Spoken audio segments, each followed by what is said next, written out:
ಚಿದಂಬರ ನಮಸ್ತೆಸ್ಥೋ ಚಿಂತಿತಾತ ಪ್ರದಾಯನೆ ಉದುಂಬರ ಸದಾ ವಾಸೋ ಚಿದಂಬರ ನಮೋಸ್ತುತೆ.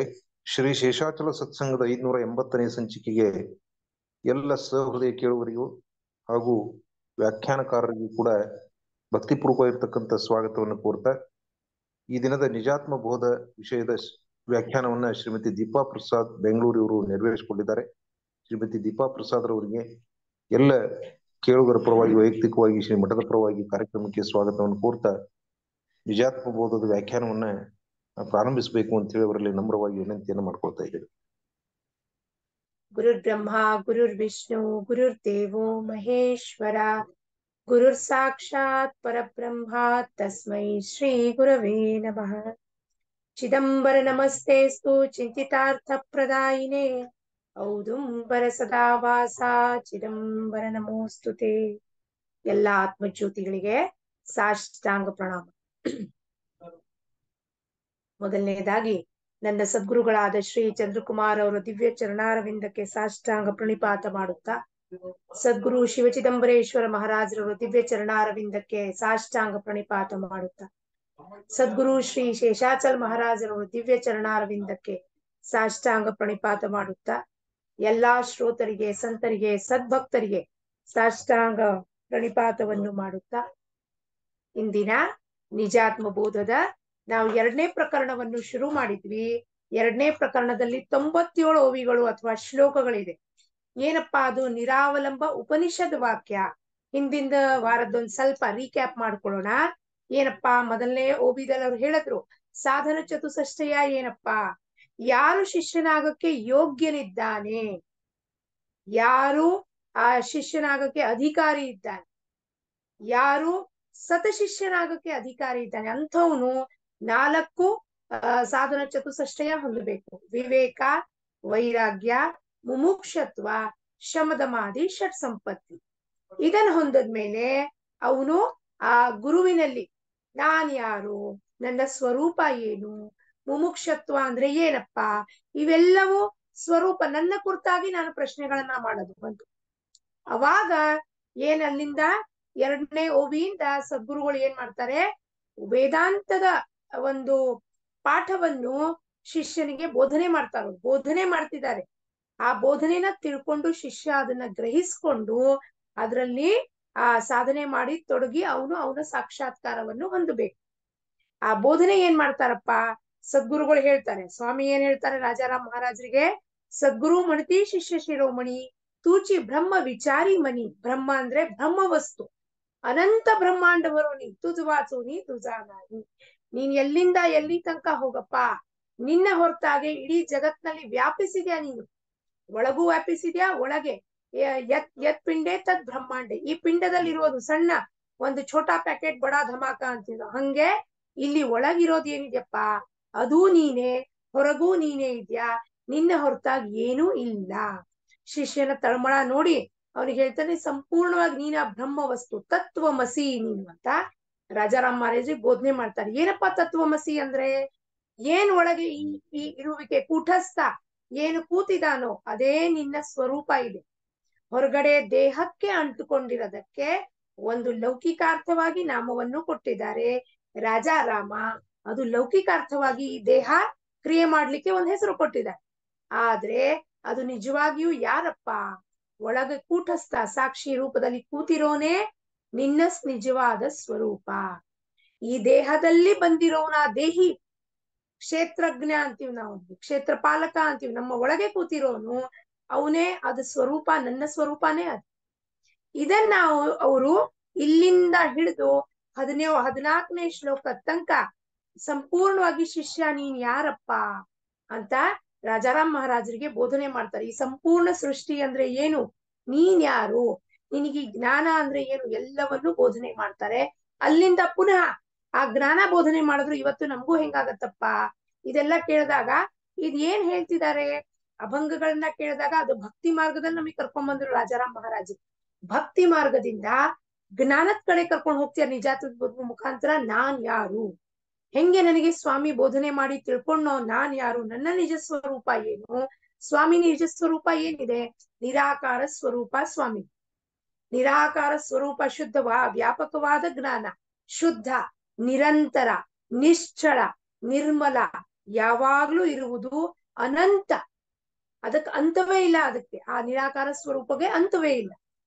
ಅದು ಸ್ವಾಮಿ ಸ್ವರೂಪ. ಅದೇ ಸ್ವರೂಪ ರಾಜಾರಾಮ ನಿನ್ನದು, ನಾನು ನೀನು ಬೇರೆ ಅಲ್ಲ ಅಂತ ತಿಳಿಸ್ಕೊಟ್ಟಾಗ ನಮಗೂ ಹೆಂಗೆ ಪ್ರಶ್ನೆ ಬರುತ್ತೆ, ಅದ್ ಹೆಂಗ್ ಸಾಧ್ಯ ಆಗತ್ತಪ್ಪ? ಗುರು ಬಂದ್ ಹೇಳ್ತಾನೆ, ನೀನು ಇದು ದೇಹ ಅಲ್ಲ. ಈ ದೇಹ ಏನ್ ಕಾಣಿಸ್ತಾ ಇದೆಯೋ ಇದು ಒಂದು ಭಾಸ. ಎದುರುಗಡೆ ಕಾಣಿಸ್ತಿರೋದು ಪ್ರತಿಬಿಂಬ. ಈಗ ನಾವೆಲ್ಲ ಕಾಣಿಸ್ತಿರೋದೇನಪ್ಪಾ?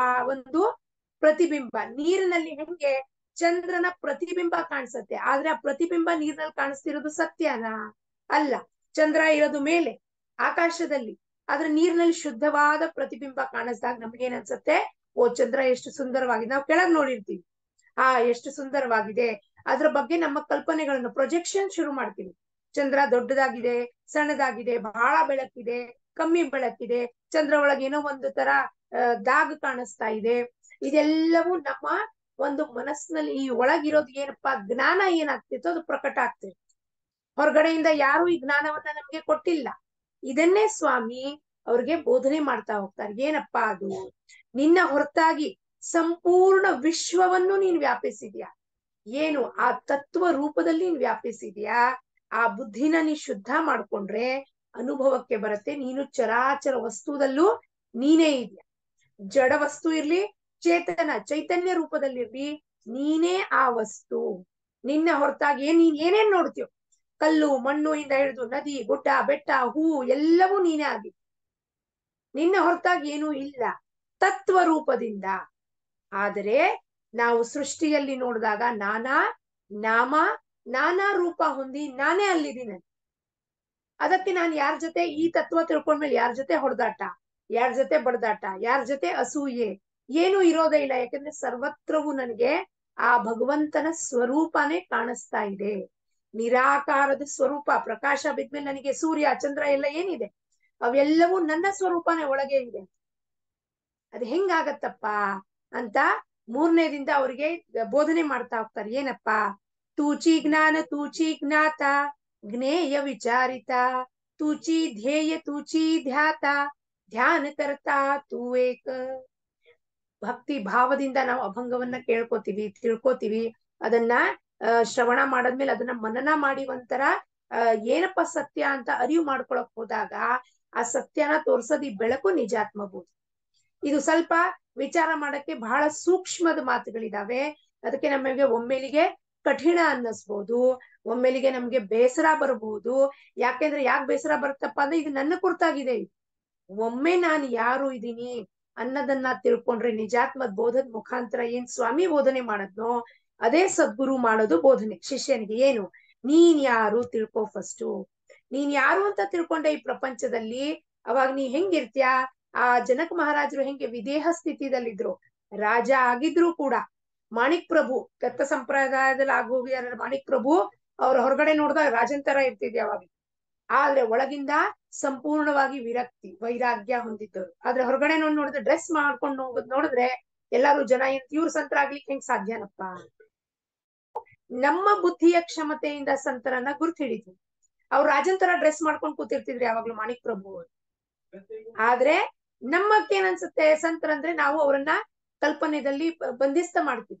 ಅವ್ರು ಹಿಂಗೆ ಕಾವಿ ಬಟ್ಟೆ ಹಾಕೊಂಡವ್ರೆ ಸಂತರು, ಧೋತಿ ಉಟ್ಕೊಂಡವ್ರು, ಪಂಚೆ ಉಟ್ಕೊಂಡವ್ರೆ ಸಂತರು, ಕಾವಿ ಬಟ್ಟೆಗಳಲ್ಲಿ ಇನ್ನೂ ಸನ್ನಿಧಾನಗಳಿದ್ರೆ ಅವರೇ ಸಂತರು. ಅಲ್ಲ, ಅದು ನಮ್ಮ ಒಂದು ಫ್ರೇಮ್ ವರ್ಕ್ ಆಫ್ ಮೈಂಡ್ ಅಲ್ಲಿ ಲಿಮಿಟೆಡ್ ನಲ್ಲಿ ಯೋಚನೆ ಮಾಡ್ತೀವಿ. ಆದ್ರೆ ಅವನು ಸರ್ವ ವ್ಯಾಪಕನಾಗಿದ್ದಾನೆ. ಅದಕ್ಕೆ ಏನ್ ಹೇಳ್ತಾರೆ ಶಿಷ್ಯ? ನೀನು ಸಂಪೂರ್ಣ ವಿಶ್ವದ ಜ್ಞಾನ ಏನಿದೆಯೋ ಆ ಜ್ಞಾನ ಸ್ವರೂಪದ ತತ್ವವೇ ನೀನಾಗಿರುತ್ತಿದೀಯಾ. ತ್ರಿಪುಟಿ ಜ್ಞಾತ, ಜ್ಞೇಯ, ಜ್ಞಾನ ಅಂದ್ರೆ ಒಳಗೆ ಈ ಎಲ್ಲವೂ ವಸ್ತುಗಳ ಜ್ಞಾನ ಏನಿದೆಯೋ. ಈಗ ನಾವು ಸಣ್ಣವರಿದ್ದಾಗ ನಮಗೆ ಅಪ್ಪ ಅಮ್ಮ ಹೇಳ್ಕೊಡ್ತಾರೆ. ಏನಪ್ಪಾ? ಈ ಈ ಶಬ್ದ ನಾವು ಕೇಳಿಸ್ಕೊತಿರ್ತೀವಿ, ಕಿವಿ ಶ್ರವಣ ಮಾಡ್ತಿರ್ತೀವಿ. ಶಬ್ದ ಅಂದ್ರೆ ಸೌಂಡ್. ಮಕ್ಕಳಿಗೆ ಯಾವುದೂ ಮಾತು ಅರ್ಥ ಆಗೋದಿಲ್ಲ. ಅವರು ಕೇವಲ ಸೌಂಡ್ ಕೇಳಿಸ್ಕೊತಾ ಇರ್ತಾರೆ.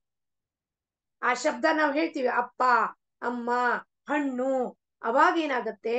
ದೃಷ್ಟಿಗೆ ಗೋಚರ ಆಗತ್ತೆ. ಬುದ್ಧಿ ಆತ್ಮ ಏನ್ ಮಾಡತ್ತೆ? ಒಳಗಿರೋದು ಕೂಟಸ್ಥ ಆತ್ಮ ಬುದ್ಧಿಗೆ ಪ್ರಕಾಶ ಕೊಡುತ್ತೆ. ಅದು ಮನಸ್ಸಿಗೆ ಹೇಳತ್ತೆ. ಮನಸ್ಸಿನ ಮೇಲೆ ಪ್ರಕಾಶ. ಮನಸ್ಸು ಇಂದ್ರಿಯಗಳ ಮೇಲೆ ಪ್ರಕಾಶ ಹಾಕತ್ತೆ. ನೋಡು, ಹೊರಗಡೆ ನೋಡು, ಹೊರಗಡೆ ನೋಡು, ಹೊರಗಡೆ ನೋಡು ಅಂದ ಕೂಡಲೇ ಆ ಮಗು ಹೊರಗಡೆ ನೋಡಕ್ ಶುರು ಮಾಡುತ್ತೆ. ದೃಶ್ಯ ಜಗತ್ನಲ್ಲಿ ಏನಿರತ್ತಪ್ಪ, ಬಣ್ಣ ಬಣ್ಣವಾದ ವಸ್ತುಗಳು. ಆ ಎಲ್ಲಾ ಬಣ್ಣಗಳು ಒಂದೇ ಬಣ್ಣದಿಂದ ಆಗಿರೋದು. ಏನು? ಬಿಳಿ ಬಣ್ಣ. ಅದೇ ಶುದ್ಧ ತತ್ವ, ಅದೇ ಜ್ಞಾನ. ಅದು ಬಿಳಿ, ಶುಭ್ರ, ಅದು ಶುದ್ಧ. ಅದರಿಂದ ಎಲ್ಲಾ ಬಣ್ಣಗಳು ಸೃಷ್ಟಿಯಾಗಿದೆ. ಅದು ಒಂದ್ ಹಣ್ಣು ನೋಡುತ್ತೆ. ಆ ನೋಡ್ತಿರುವಾಗ ಅದಕ್ಕೆ ಅದ್ರ ಕಲರ್ ಬಗ್ಗೆ ಗೊತ್ತಿಲ್ಲ, ಅದೇನೂ ಗೊತ್ತಿಲ್ಲ. ಆದ್ರೆ ಆ ಎಲ್ಲಾ ಜ್ಞಾನವೂ ಎಲ್ಲಿದೆ? ಒಳಗಿದೆ ಆ ಜ್ಞಾನ. ಅದು ನೋಡತ್ತೆ, ಮನಸ್ಸು ಹೇಳತ್ತೆ ಇಂದ್ರಿಯಗಳಿಗೆ, ಹೋಗ್ ಹೊರಗಡೆ ನೋಡು, ಕೇಳಿಸ್ಕೋ, ಹೊರಗಡೆ ಏನ್ ಹೇಳ್ತಿದ್ದಾರೆ, ಹಣ್ಣು, ಆಪಲ್, ಆಪಲ್, ಕೇಳಿಸ್ಕೋ, ಸೌಂಡ್ ಕೇಳಿಸ್ಕೋ ಅಂತ. ಆ ಸೌಂಡ್ ಒಳಗ್ ಹೋಗಿ ಅದೆಲ್ಲ ಶಬ್ದದ ಜೋಡಣೆ ಮಾಡುತ್ತೆ. ಆಪಲ್ ಅಂತ ಕೂಡಲೇ ಒಳಗ್ ಹೋಗಿ ಶಬ್ದದ ಅಕ್ಷರಗಳು ಜೋಡಣೆ ಆಗ ಆ ಕಿವಿಗೆ ಕೇಳಿಸ್ಕೋತಾ ಇರುತ್ತೆ. ಆಪಲ್, ಆಪಲ್, ಆಪಲ್ ಅಂದ ಸೌಂಡ್, ಶಬ್ದ ಕೇಳಿಸ್ತಾ ಇರತ್ತೆ, ಶ್ರವಣ ಮಾಡ್ತಾ ಇರತ್ತೆ. ಇನ್ನ ಒಂದು ವಾರ, 10 ದಿವಸ, 15 ದಿವಸ ಬಿಟ್ಟು ಅದು ಬಾಯಿಂದ ಉಚ್ಚಾರ ಮಾಡಕ್ ಶುರುವಾಗ. ಅಲ್ಲಿವರೆಗೂ ಆ ಜ್ಞಾನ ಎಲ್ಲಿದೆ? ಒಳಗೆ. ಸೊ ನಮಗೆ ಹೊಸದಾಗಿ ಯಾವುದು ಜ್ಞಾನ ಪ್ರಾಪ್ತಿ ಆಗಿಲ್ಲ. ಜ್ಞಾನ, ಜ್ಞಾತ ಯಾರ್ ಒಳಗ್ ಕೂತಿದಾನೋ, ಇಲ್ಲಿ ಕೂತಿರೋನೇ ಆ ಜ್ಞಾನವನ್ನು ಕೊಡ್ತಿದ್ದಾನೆ. ಹೊರಗಡೆಯಿಂದ ಯಾವ ಜ್ಞಾನ ಸಂಪಾದನೆಯನ್ನೂ ನಾವು ಮಾಡಿರೋದಿಲ್ಲ. ಅದು ಎಲ್ಲವೂ ನಮ್ಮ ಭ್ರಮೆ ಆಗಿರುತ್ತೆ. ಈ ಡಾಕ್ಟರ್ ಆಗ್ಬೇಕು, ನಾ ಈ ಜನ್ಮದಲ್ಲ, ಹಿಂದಿನ ಜನ್ಮ, ಅದ್ರ ಹಿಂದಿನ ಜನ್ಮ, ಅದ್ರ ಹಿಂದಿನ ಜನ್ಮದಲ್ಲೂ ಈ ಸೃಷ್ಟಿನಲ್ಲಿರೋ ಚರಾಚರ ವಸ್ತು ಹಂಗೆ ಇತ್ತು. ಗಿಡ, ಗುಡ್ಡ, ಬೆಟ್ಟ, ಮರ, ಹೂವು, ಹಣ್ಣು ಎಲ್ಲವೂ ಹಂಗೆ ಇದೆ. ಆದ್ರೆ ಪುನಃ ನಾನು ಶಿಶುವಾಗಿ ಮತ್ತೆ ಈ ಜೀವ ಈ ದೇಹದಲ್ಲಿ ಬಂದಾಗ ಅದೆಲ್ಲವೂ ಮರ್ತ್ ಹೋಗಿರ್ತೀನಿ. ಅದು ವಸ್ತು ನೋಡೋದ್ ಕೂಡ್ಲೆ ಇಲ್ಲಿ ಒಳಗಿರೋದು ಪ್ರಕಾಶ ಬೀರತ್ತದ್ರ ಮೇಲೆ. ಆ ರಿಫ್ಲೆಕ್ಷನ್ ಹೋಗಿ ಹೊರಗಡೆ ನನಗಲ್ಲಿ ಆ ವಸ್ತುಗಳ ಆಕಾರಗಳು ಕಾಣಿಸಕ್ ಶುರುವಾಗುತ್ತೆ. ಆ ವಸ್ತುಗಳು ಯಾವ ರೂಪದಲ್ಲಿ ಇದೆಯಪ್ಪ? ಅದು ಶುದ್ಧವಾದ ಒಂದು ತತ್ವ ರೂಪದಲ್ಲಿದೆ ಅದು. ಆದ್ರೆ ನನಗೇನ್ ಕಾಣಿಸತ್ತದು? ಒಂದು ಆಕಾರ ಫಾರ್ಮ್ಯಾಟ್ ಆಗುತ್ತೆ. ಆಪಲ್ದು ಒಂದು ಶೇಪ್ ಫಾರ್ಮ್ಯಾಟ್ ಆಗುತ್ತೆ. ಆ ಶೇಪ್ ಫಾರ್ಮ್ಯಾಟ್ ಆದಾಗ ನನಗೆ ಅಲ್ಲಿಂದ ಗೊತ್ತಾಗತ್ತೆ, ಏನು?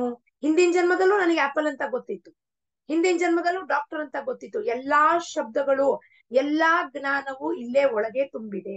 ಹೊರಗಿಂದ ಏನೂ ಕಲಿಯಂಗಿಲ್ಲ ನಾವು. ಎಲ್ಲವೂ ಈ ಪಿಂಡದಲ್ಲೇ, ಸಂಪೂರ್ಣ ಬ್ರಹ್ಮಾಂಡ ಈ ಪಿಂಡದಲ್ಲಿದೆ ಅಂದ್ಮೇಲೆ ಈ ದೇಹ ಏನಿದೆಯೋ ಸೂಪರ್ ಪವರ್ ಇದೆ. ಇದು ಏನಿದೆಯೋ, ಇದು ಮನಸ್ಸು, ಇದೇನ್ ಭಗವಂತ ಮಾಡಿದಾನೋ, ಡಿಸೈನ್ ಮಾಡಿದಾನೋ ಈ ದೇಹನ, ಸೂಪರ್ ಪವರ್ಫುಲ್ ಇದೆ. ಇದನ್ನ ನಾವು ಅರ್ಥ ಮಾಡ್ಕೊಂಡ್ರೆ ಹೆಂಗೆ ನ್ಯೂಟನ್ನು ಅವರು ಇವರೆಲ್ಲ ಆವಿಷ್ಕಾರ ಹೆಂಗ್ ಮಾಡಿದ್ರಪ್ಪ? ಸಂಪೂರ್ಣವಾಗಿ ಮನಸ್ಸನ್ನ ಒಂದೇ ಕಡೆ ಕೇಂದ್ರೀಕರಣ. ಧ್ಯಾನಸ್ಥ ಹೆಂಗೆ ಧ್ಯಾನ ಧಾರಣೆ ಮಾಡಿದ್ರು? ಒಂದೇ ಗುರುತ್ವಾಕರ್ಷಣ ಹುಡುಕ್ದ ನ್ಯೂಟನ್. ಹಣ್ಣು ಬೀಳ್ತಾ ಇದೆ, ಅದಕ್ಕೆ ಅವ್ನ್ ಕಣ್ಣು ಹಿಡ್ದ 100 ಸತಿ, 99 ಸತಿ ಫೇಲ್ ಆದ, 100 ಸತಿ ಅದನ್ನೇ ಚಿಂತನ, ಅದನ್ನೇ ಮಾಡಿದಾಗ ಒಂದು ಆವಿಷ್ಕಾರ ಮಾಡಿದ್ರು. ಏರೋಪ್ಲೇನ್ ಆವಿಷ್ಕಾರ ಮಾಡುದು, ಸೆಲ್ ಫೋನ್ ಆವಿಷ್ಕಾರ ಮಾಡುದು, ಟೆಲಿಫೋನ್. ಹೆಂಗ್ ಮಾಡಿದ್ರಪ್ಪ ಅವರು? ಚಿಂತನ, ಮನನ, ನಿಧಿಧ್ಯಾಸ, ಒಂದೇ ವಸ್ತು ಮೇಲೆ ಕೇಂದ್ರೀಕರಣ. ಅದೇ ರೀತಿಯಲ್ಲಿ ಇವೆಲ್ಲವೂ ಎಲ್ಲಿದೆ ಜ್ಞಾನ? ನಮ್ಮ ಒಳಗೆ ಇದೆ. ಹೊಸದಾಗಿ ನಾವ್ ಏನೂ ಪಡ್ಕೋತಾ ಇಲ್ಲ, ನೀನು ಹೊಸದಾಗಿ ಏನೂ ತಿಳ್ಕೊತಾ ಇಲ್ಲ. ತತ್ವ ರೂಪದಲ್ಲಿ ನೀನು ಅನಂತನಾಗಿದ್ಯಪ್ಪ ರಾಜಾರಾಮ ಅಂತ ಹೇಳ್ತಾನ. ಈ ಜೀವಕ್ಕೆ ಮನ, ಬುದ್ಧಿ, ಚಿತ್ತ, ಅಹಂಕಾರ ಹಾಕಿ ಈ ದೇಹದಲ್ಲಿ ಪ್ರವೇಶ ಮಾಡಿದಾಗ ಅದು ದೇಹಕ್ಕೆ ಅಂಟ್ಕೊಂಡು ಜೀವಾತ್ಮ ಆಗತ್ತೆ. ಅದು ಭಗವಂತನಿಂದ ನಾನ್ ಬೇರೆ ಇದ್ದೀನಿ ಅಂತ ಭ್ರಮೆದಲ್ಲಿ ಬದುಕಕ್ ಶುರು ಮಾಡತ್ತೆ. ಅವಾಗದಾಗ ಏನ್ ತಿಳ್ಕೊಳ್ತೆ? ಹೊರಗಡೆಯಿಂದ ಇವೆಲ್ಲವೂ ನಾನ್ ಪಡ್ಕೋತಾ ಇದ್ದೀನಿ, ಇದು ನನ್ನ ಸಾಮರ್ಥ್ಯದಿಂದ ನಾನ್ ಪಡ್ಕೋತಾ ಇದ್ದೀನಿ. ಆದರೆ ಒಂದು ವಸ್ತುವಿನ ಬಗ್ಗೆ ಜ್ಞಾನ ಆ ಪ್ರಕಾಶ ಬುದ್ಧಿಗೆ ಕೊಡ್ತಿರೋನು ಒಳಗಿರೋನು. ಇದು ಜ್ಞಾತ ಯಾರಿದಾನೋ ಒಳಗೆ, ಅವನು ಜ್ಞಾನವನ್ನು ನೀಡ್ತಾ ಇದ್ದಾನೆ, ಪ್ರಕಾಶವನ್ನು. ಹೆಂಗೆ ಜ್ಞಾನ ನೀಡ್ತಾನೆ? ಪ್ರಕಾಶ ರೂಪದಲ್ಲಿ, ಲೈಟ್. ಈಗ ಬೆಳಗ್ಗೆ ನಾವು ಹೇಳ್ತೀವಿ, ಬೆಳಗ್ಗೆ ಎದ್ದ ಕೂಡಲೇ ಸೂರ್ಯನನ್ನ ನಾವು ನೋಡ್ತೀವಿ ಕಣ್ಬಿಟ್ಟ. ಈಗ ನಾವು ಕಣ್ಣೇ ಬಿಡ್ಲಿಲ್ಲ ಅಂದ್ರೆ ಸೂರ್ಯ ಬಂತಿದ್ದಾನೆ. ಆದ್ರೆ ನಾವು ಕಣ್ಣೇ ಬಿಡ್ಲಿಲ್ಲ ಅಂದ್ರೆ ಸೂರ್ಯ ನಮ್ಗೆ ಹೆಂಗ್ ಕಾಣಿಸ್ತಾನಪ್ಪ? ಕಣ್ಣು ಬಿಟ್ರೆ ಮಾತ್ರ. ಆ ಕಣ್ಣಿಗೆ ಬಿಡುವುದು, ಯಾರು ಕಣ್ಣು ಬಿಡು ಅಂತ ಹೇಳ್ತಿದಾರ ಒಳಗಿಂದ? ಕಣ್ಣು ಬಿಡಪ್ಪ ನೀನು, ಬೆಳಕಾಯ್ತು ಅನ್ನದನ್ನ ಜ್ಞಾನವನ್ನು ಯಾರು ನೀಡ್ತಿದ್ದಾನೆ? ಆ ಜ್ಞಾತ ಯಾರು ಒಳಗ್ ಕೂತಿದಾನೋ ಅವನೇ ನೀನು. ನಾನು ಕಣ್ ಬಿಟ್ರೆ ನನಗೆ ಸೂರ್ಯ ಕಾಣಿಸೋದು.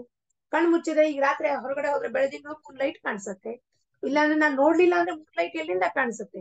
ಆ ನೋಡುವ ಪ್ರಕ್ರಿಯೆಗೆ ಯಾರು ಜ್ಞಾನವನ್ನು ನೀಡ್ತಿದ್ದಾನೋ ಆ ಜ್ಞಾತ, ಆ ಜ್ಞಾನ ಎಲ್ಲವೂ ನೀನೇ ರಾಜಾರಾಮ ಅಂತ ಹೇಳ್ತಾರೆ ಅವರಿಗೆ. ಮತ್ತೆ ಅವ್ರು ಹೇಳ್ತಾರೆ ತೂಚಿ ಧ್ಯೇಯ ತೂಚಿ ಧ್ಯಾತ ಧ್ಯಾನ ಕರ್ತ ತೂ ಏಕ. ಈಗ ನಾವು ಧ್ಯಾನ ಮಾಡ್ತೀವಿ ಅನ್ಕೊಂಡ್, ನಾವು ಧ್ಯಾನ ಮಾಡ್ತಿದೀವಿ, ಯಾವ್ದೋ ಒಂದು ವಸ್ತು ಮೇಲೆ, ಒಂದು ಫೋಟೋ ಮೇಲೆ ನಾವು ಧ್ಯಾನ ನಮ್ಮ ಕೇಂದ್ರೀಕರಣ ಮಾಡ್ತೀವಿ. ಧ್ಯಾನ ಮಾಡುವ ಪ್ರಕ್ರಿಯೆ ಆಕ್ಷನ್, ಧ್ಯಾನ ಮಾಡ್ತಿರೋನು ಮತ್ತೆ ಧ್ಯಾನ ಮಾಡ್ತಿರೋ ವಸ್ತು ತ್ರಿಪುಟಿ ಎಲ್ಲವೂ ಒಂದೇ ಆಗಿರುತ್ತದೆ. ನಾನು ಒಳಗೆ ಕೂತಿರೋನು, ಧ್ಯಾನ ಮಾಡುವ ಪ್ರಕ್ರಿಯೆ ಆಕ್ಷನ್ ನಡೀತಾ ಇದೆ, ಕಣ್ಣು ಮುಚ್ಕೊಂಡು ಕೂತ್ಕೊಂಡು ಧ್ಯಾನ ಮಾಡ್ತಾ ಇದ್ದೀನಿ. ಮತ್ತೆ ಯಾರ ಮೇಲ್ ನಾನು ಧ್ಯಾನ ಮಾಡ್ಬೇಕಾಗಿದೆಯೋ, ಚಿದಂಬರನ್ ಮೇಲೆ ಧ್ಯಾನ ಮಾಡ್ತಿದೀನಿ, ಇಲ್ಲ ಶೇಷಾಚಲ್ ಮಹಾರಾಜರ ಫೋಟೋ ಮೇಲೆ ಕುತ್ಕೊಂಡು ಧ್ಯಾನ ಮಾಡ್ತಾ ಇದ್ದೀನಿ ನಾನು. ಶೇಷಾಚಲ್ ಮಹಾರಾಜರ ಫೋಟೋ, ಧ್ಯಾನ ಮಾಡುವ ಪ್ರಕ್ರಿಯೆ, ಧ್ಯಾನ ಮಾಡ್ತಿರೋನು, ಮೂರು ಒಂದೇ ಆಗಿರುತ್ತದೆ. ಅಂದ್ರೆ ನನ್ನನ್ನೇ ನಾನು ಅಲ್ಲಿ ಹೊರಗಡೆ ನೋಡ್ತಾ ಇದ್ದೀನಿ. ನಾನು ಶೇಷಾಚಲ್ ಮಹಾರಾಜರು ಬೇರೆ ಅಲ್ಲ. ಧ್ಯಾನ, ಧ್ಯೇಯ, ಧ್ಯಾತ ಮೂರು ಒಂದೇ ಆಗಿರುತ್ತದೆ. ಇದು ಸ್ವಲ್ಪ ಅರ್ಥ ಮಾಡ್ಕೊಳ್ಳಿಕ್ಕೆ, ವೇದಾಂತ ಇರೋದಕ್ಕೆ ಏನಪ್ಪಾ, ಇದೆಲ್ಲವೂ ನನ್ನ ಒಳಗ್ ಸಂಬಂಧಪಟ್ಟಿದ ಜ್ಞಾನ. ಇದು ತತ್ವದ ವಿಚಾರಗಳು ಸ್ವಲ್ಪ ನಮಗೆ ಕಠಿಣ ಅನ್ನಿಸ್ಬೋದು, ಆದ್ರೆ ನೀವು ಒಮ್ಮೆ ನಿಜವಾಗಿಯೂ ಇದನ್ನ ಮನಸ್ಸಿಟ್ಟು ಶ್ರವಣ ಮಾಡಿ ಅರ್ಥ ಮಾಡ್ಕೊಂಡ್ರೆ, ಚರಾಚರ ವಸ್ತುವಲ್ಲೂ ತತ್ವ ರೂಪದಲ್ಲಿ ನೀವೇ ಇದ್ದೀರಾ ಅಂತ ನಿಮ್ಗೆ ಅರ್ಥ ಆಯ್ತು ಅಂದ್ರೆ ಅಲ್ಲಿ ಯಾವ ತರವಾದ ನಮ್ಗೆ ಗೊಂದಲಾನೇ ಇರೋದಿಲ್ಲ. ಸಂಪೂರ್ಣ ಜೀವನ ಬೆಳಕಾಗೋಗತ್ತೆ. ಯಾವ ತರವಾದ ನಮ್ಗೆ ಅಲ್ಲಿ ಕನ್ಫ್ಯೂಷನ್ ಇರೋದಿಲ್ಲ. ನೀವಲ್ಲಿ ಯಾರನ್ನು ನೋಡ್ಲಿಕ್ಕೆ ಹೋಗೋದೇ ಇಲ್ಲ. ಇಲ್ಲಿ ಈ ಮನಸ್ಸು ಬುದ್ಧಿ ದೇಹಕ್ಕೆ ಅಂಟುಕೊಂಡಿದ್ದಕ್ಕೆ ಸೂಕ್ಷ್ಮವಾಗಿ ರೂಪದಲ್ಲಿರೋದು ದೇಹಕ್ಕೆ ಅಂಟುಕೊಂಡಿದೆ, ಸ್ಥೂಲ ದೇಹಕ್ಕೆ, ಚರ್ಮದ ದೇಹಕ್ಕೆ ಅಂಟುಕೊಂಡು ನಾನೇ ಅನ್ಕೊಂಡ್ಬಿಡುತ್ತಿದ್ದು ಜೀವಾತ್ಮ ಆಗೋಗುತ್ತೆ. ನಾನ್ ಅನ್ಕೊಂಡ್ಬಿಟ್ಟು ಅದೇನ್ ಮಾಡ್ತಾ ಇದೆ, ಅದು ಇವೆಲ್ಲವನ್ನು ಅನುಭವಿಸ್ತಾ ಇದೆ. ಸುಖ ಅನುಭವಿಸ್ತಾ ಇದೆ, ದುಃಖ ಅನುಭವಿಸ್ತಾ ಇದೆ, ಮಾನ ಅನುಭವಿಸ್ತಾ ಇದೆ, ಅಪಮಾನ ಅನುಭವಿಸ್ತಾ ಇದೆ. ಆದ್ರೆ ಇದು ಏನ್ ಆಗ್ತಿದ್ಯೋ ಇದು ಅಲ್ಲಿ ಯಾರಿಗ ಆಗ್ತಿದೆ, ಯಾರಿಗೂ ಆಗ್ತಿಲ್ಲ. ಈ ಮಾತು ಒಳಗ್ ಕೂತಿರೋನು ಅಲ್ಲಿ ಯಾರಿದಾನು ಒಬ್ಬನೇ ಇರೋದು, ಏಕಮೇವ ದ್ವಿತೀಯ. ಸಂಪೂರ್ಣ ಸೃಷ್ಟಿಯಲ್ಲಿ ನಾನೇ ವ್ಯಾಪಿಸಿರಿ ಎಲ್ಲ ಕಡೆ. ಹಾಗಾದ್ಮೇಲೆ ಒಂದ್ ಕಡೆ ಏನಿರತ್ತಪ್ಪ, ನಾನಾ ರೂಪದಲ್ಲಿ ನಾನಾ ಆಕಾರದಲ್ಲಿ ವ್ಯಾಪಿಸಿದೀನಿ. ಹಂಗಂದ್ಮೇಲೆ ಒಂದ್ ಕಡೆ ಅವ್ನ್ ಬುದ್ಧಿಮಾನ್ ಕಾಣಿಸ್ತಾನೆ, ಒಂದ್ ಕಡೆ ಜಾಣ ಕಾಣಿಸ್ತಾನೆ, ಒಂದ್ ಕಡೆ ಬುದ್ಧು ಕಾಣಿಸ್ತಾನೆ, ಒಂದ್ ಕಡೆ ಅತಿ ಶಹಣ ಕಾಣಿಸ್ತಾನೆ, ಒಂದ್ ಕಡೆ ಸಂತ ಕಾಣಿಸ್ತಾನೆ, ಒಂದ್ ಕಡೆ ಕಳ್ಳ ಕಾಣಿಸ್ತಾನೆ, ಒಂದ್ ಕಡೆ ನಾಯಿ ಕಾಣಿಸತ್ತೆ, ಒಂದ್ ಕಡೆ ಬೆಕ್ಕು, ಒಂದ್ ಕಡೆ ಆನೆ. ಆದ್ರೆ ಎಲ್ಲದರಲ್ಲೂ ಇರುವ ಚೈತನ್ಯ ಒಂದೇ. ರೂಪ ಬೇರೆ, ಆಕಾರಗಳು ಬೇರೆ, ಹೆಸರುಗಳು ಬೇರೆ, ಆದ್ರೆ ಒಳಗಿರೋದು ಕೂಟಸ್ಥ ಚೈತನ್ಯ ಎಲ್ಲರಲ್ಲೂ. ಇರುವೆಯಲ್ಲೂ ಆ ಚೈತನ್ಯ ಇದೆ, ಆ ಆನೆಯಲ್ಲೂ ಅದೇ ಚೈತನ್ಯ ಇದೆ. ಆನೆಯ ಶರೀರ ದೊಡ್ಡದಿದೆ ಅಂದ್ಬಿಟ್ಟು ಅಷ್ಟು ದೊಡ್ಡ ಚೈತನ್ಯ ಇರೋದಿಲ್ಲ. ಚೈತನ್ಯ ಬೀಜ ರೂಪದಲ್ಲಿ ಇರೋದು ಒಂದೇ, ಆ ಜ್ಯೋತಿ ಬೆಳಕು ನನ್ನಲ್ಲಿ ನಿಮ್ಮಲ್ಲಿ ಎಲ್ಲರಲ್ಲೂ ಇರೋದು ಅದು ಒಂದೇ. ತತ್ವ ರೂಪದಲ್ಲಿ ಇರೋದು ಒಂದೇ. ಆದ್ರೆ ನಾವೆಲ್ಲರೂ ಹೆಂಗೆ ಭೇದ ಪಡಿಸ್ಕೋತೀವಪ್ಪ, ಏಕಮೇವ ಅದ್ವಿತೀಯ, ಅದ್ವಿತೀಯ. ಅದಕ್ಕೆ ಎರಡೊಂದು ಭೇದವೇ ಇಲ್ಲ ಅಲ್ಲಿ. ಆದರೆ ನನಗೆ ಈಗ ನಿಮ್ಮನ್ನ ನೋಡಿದಾಗ ಅಲ್ಲಿ ನೀವು ಬೇರೆ ಆಕಾರದಲ್ಲಿ ಕಾಣಿಸ್ತೀರ. ನಿಮಗೊಂದು ಹೆಸರು ಕೊಟ್ಟಿದ್ದಾರೆ, ಅಲ್ಲೊಂದು ಹೆಸರು ಕೊಟ್ಟಿದ್ದಾರೆ, ಅಲ್ಲೊಂದು ಸತ್ಸಂಗಕ್ಕೆ ಒಂದ್ ಹೆಸರು. ಆದ್ರೆ ಸತ್ಸಂಗದ ಎಲ್ಲಾ ತತ್ವ ಇರೋದು ಮೂಲಭೂತ ಒಂದೇ. ಏನು? ಪರಮಾತ್ಮನ ಪ್ರಾಪ್ತಿ, ಪರಮಾತ್ಮನ ಭಗವತ್ ಪ್ರಾಪ್ತಿ, ಭಗವತ್ ಧ್ಯಾನ, ಭಗವತ್ ಚಿಂತನ. ಎಲ್ಲಾ ಕಡೆ ಎಲ್ಲಾ ಸತ್ಸಂಗದಲ್ಲೂ ಆಗ್ತಿರೋದು ಒಂದೇ ಮಾತು, ತತ್ವ ಒಂದೇ. ಹೆಸರಲ್ಲಿ ಬೇರೆ ಬೇರೆ. ಒಂದ್ ಕಡೆ ಶೇಷಾಚಲ ಸತ್ಸಂಗ, ಒಂದ್ ಕಡೆ ಶ್ರೀಮಾತ್ರೆ ಸತ್ಸಂಗ, ಒಂದ್ ಕಡೆ ಅಭಂಗ ಸತ್ಸಂಗ, ಇನ್ನೊಂದ್ ಸತ್ಸಂಗ ಅಂತ ಹೆಸರು ನಾಮ ರೂಪ ಬೇರೆ, ಡಿಸೈನ್ ಬೇರೆ ಇರ್ಬೋದು, ಲೋಗೋ ಬೇರೆ ಇರಬಹುದು. ಆದ್ರೆ ತತ್ವದಲ್ಲಿ ನಾವೆಲ್ಲ ಏನ್ ಚಿಂತನ ಮಾಡ್ತಿದೀವಿ ಸತ್ಸಂಗದಲ್ಲಿ? ಆ ಭಗವಂತನ ಕುರಿತಾಗಿ ಚಿಂತನ ಮಾಡ್ತಿದೀವಿ. ಅಂದ್ರೆ ಜ್ಞಾನ ಇರೋದು ಒಂದೇ, ತತ್ವ ಇರೋದು ಒಂದೇ, ಶುದ್ಧ ಸತ್ವ ನಿರ್ವಿಕಾರ ನಿರ್ಮಲ ಅದು ಅನಂತ ಇರೋದು ಒಂದೇ. ನಾಮರೂಪದಲ್ಲಿ ಮಾತ್ರ ನಾವೆಲ್ಲರೂ ಬೇರೆ ಬೇರೆ. ಒಬ್ರು ಸುಮ್ನೆ ಕೂತ್ಕೋತಾರೆ, ಒಬ್ರು ಬಹಳ ಮಾತಾಡ್ತಾರೆ, ಒಬ್ರು ಸ್ವಭಾವ ಬಹಳ ಒಂದು ಬಟರ್ ಹಚ್ಚಿ ಮಾತಾಡೋದಿರುತ್ತೆ, ಒಬ್ರು ಸ್ಪಷ್ಟವಾಗಿ ಮಾತಾಡ್ತಾರೆ, ಒಳಗೊಂದು ಹೊರಗೊಂದು ಮಾತಾಡೋಲ್ಲ, ಒಬ್ರು ಮುಚ್ಚುಮರೆ ಮಾತಾಡ್ತಾರೆ. ಆದ್ರೆ ಎಲ್ಲರಲ್ಲೂ ಇರೋದು ಆ ಗುಣಗಳು ಸಂಸ್ಕಾರದಿಂದ ಅದೇನು ಗುಣ ಬಂದಿರತ್ತೋ ಅದೆಲ್ಲರಲ್ಲೂ ಬೇರೆ ಬೇರೆ ಇರತ್ತೆ. ಆದ್ರೆ ಒಳಗಿರೋದು ಚೈತನ್ಯ ಮಾತ್ರ ಒಂದೇ, ಅದು ನೀನೇ. ಎಲ್ಲದೂ ಮಾಡ್ತಾ ಇರೋದು ಯಾರಪ್ಪ? ನೀನೇ ಇವೆಲ್ಲ ಮಾಡ್ತಾ ಇದ್ದ. ನೀನ್ ಕಣ್ ಬಿಟ್ರೆ ಈ ಜಗತ್ ನಿನಗೆ ಕಾಣಿಸತ್ತೆ. ಕಣ್ ಬಿಟ್ಟಾಗೆ ನನಗೆ ಆ ಬೆಳಕು ಏನಿದೆಯೋ ಅದು ತೋರ್ಸತ್ತೆ. ಈ ವಸ್ತು, ಈ ಬಾಟಲ್ ಇದೆ ನೋಡಪ್ಪ, ಅದಕ್ಕೆ ಒಳಗೆ ಜ್ಞಾನ. ಅದು ಬಾಟಲ್ ಅನ್ನೋದು ಮುಂಚೆನೆ ಗೊತ್ತಿರತ್ತೆ, ಹೊರಗಡೆಯಿಂದ ಹೇಳಿ ನಮ್ಗೆ ಪಾಠ ಕಲಿಸಿದ್ದಾರೆ ಅನ್ನೋದು ಭ್ರಮೆ. ಅದು ನಾವ್ ಏನೇನೆಲ್ಲ ಹಿಂದಿನ ಜನ್ಮದಲ್ಲಿ ಮಾಡ್ಕೊಂಡ್ ಬಂದಿದೀವೋ ಅದು ಪುನಃ ಇದೇ ಜನ್ಮದಲ್ಲಿ ವಾಪಸ್ ರಿಪಿಟೇಷನ್. ಇದು ಇವೆಲ್ಲ ಏನ್ ಅನುಭವ ಇದೆಯೋ ರಿಪಿಟೇಷನ್. ಹೊಸದಾಗ್ ನಾವ್ ಏನೂ ಕಲಿತಾ ಇಲ್ಲ, ಹೊಸದಾಗ್ ನಾವ್ ಏನೂ ತಿಳ್ಕೊತಾ ಇಲ್ಲ, ಹೊಸದಾಗೂ ನಾವು ಸಾಧನೆ ಮಾಡ್ತಾ ಇಲ್ಲ. ಎಲ್ಲವೂ ಜನ್ಮ ಜನ್ಮಾಂತರದಲ್ಲಿ ಮಾಡ್ಕೊಂಡ್ ಬಂದಿರೋ ಸಾಧನೆ ಮುಂದೆ ಬರೆಯತ್ತೆ ಇದೇ ದೇಹದಲ್ಲಿ. ಆ ದೇಹಿ ಯಾರಿದಾನೋ ಪುನಃ ನಾಪ್ಕ ಮಾಡ್ಕೊಡ್ತಾನೆ, ನೀನ್ ಇದು ಸಾಧನೆ ಮಾಡೋದು ಬಿಟ್ಟು ಬಿಟ್ಟಿದ್ದೆ. ಅವಾಗ ಪ್ರಕಾಶ ಬೀರಿ ಅವನೇನ್ ಮಾಡ್ತಾನೆ, ಒಂದು ಆಕಾರ ರೂಪದಲ್ಲಿ ಪ್ರಕಟ ಆಗ್ತಾನಲ್ಲಿ. ಎಲ್ಲಿ? ಹೊರಗಡೆ ಸದ್ಗುರು ರೂಪದಲ್ಲಿ ಪ್ರಕಟ ಆಗ್ತಾನೆ. ನಾವ್ ಅವ್ರ ಹತ್ರ ಹೋಗ್ತೀವಿ, ಅವ್ರು ಪುನಃ ನಮ್ಗೇನ್ ಮಾಡ್ತಾರೆ, ಅದನ್ನೇ ನಾಮವನ್ನು ಕೊಟ್ಟಿರ್ತಾರ. ಅವ್ರು ಯಾವ್ಯಾವ ಜನ್ಮದಲ್ಲಿ ನಾವ್ ಯಾವ್ಯಾವ ನಾಮವನ್ನು ಮಾಡಿದೀವೋ, ಭಗವಂತನ ನೆನೆಸ್ಕೊಂಡಿದೀವೋ, ಆಯಾ ರೂಪದಲ್ಲಿ ಬಂದು ಆಯಾ ನಾಮವನ್ನು ಕೊಡ್ತಾನೆ. ರಾಯರ್ ನಾಮ ಕೊಟ್ಟಿರ್ಬೋದು, ಚಿದಂಬರ ನಾಮ ಕೊಟ್ಟಿರ್ಬೋದು, ರಾಮನಾಮ ಕೊಟ್ಟಿರ್ಬೋದು, ಕೃಷ್ಣ ನಾಮ ಕೊಟ್ಟಿರ್ಬೋದು. ನಾವೇನ್ ಅನ್ಕೋತೀವಿ, ಇದು ಹೊಸದಾಗ್ ನಾವ್ ಮಾಡ್ತೀವಿ. ನಾವೇನು ಹೊಸದಾಗ್ ಮಾಡ್ತಾ ಇಲ್ಲ. ಸಂಪೂರ್ಣ ಅನುಭವನು ಜನ್ಮ ಜನ್ಮಾಂತರದಲ್ಲಿ ಮಾಡ್ಕೊಂಡ್ ಬಂದಿರೋದು. ಆದ್ರೆ ಆ ಹಿಂದಿನ ಜನ್ಮದ ನಮ್ಗೆ ಗೊತ್ತಿಲ್ಲ, ಅರಿವಿಲ್ಲ, ಜ್ಞಾಪಕದಲ್ಲಿ ಇಲ್ಲ. ಅದನ್ನೆಲ್ಲ ಸಂಪೂರ್ಣ ಮೆಮೊರಿ ಇರೇಸ್ ಮಾಡ್ಬಿಟ್ಟಿರ್ತಾನೆ ಪರಮಾತ್ಮ.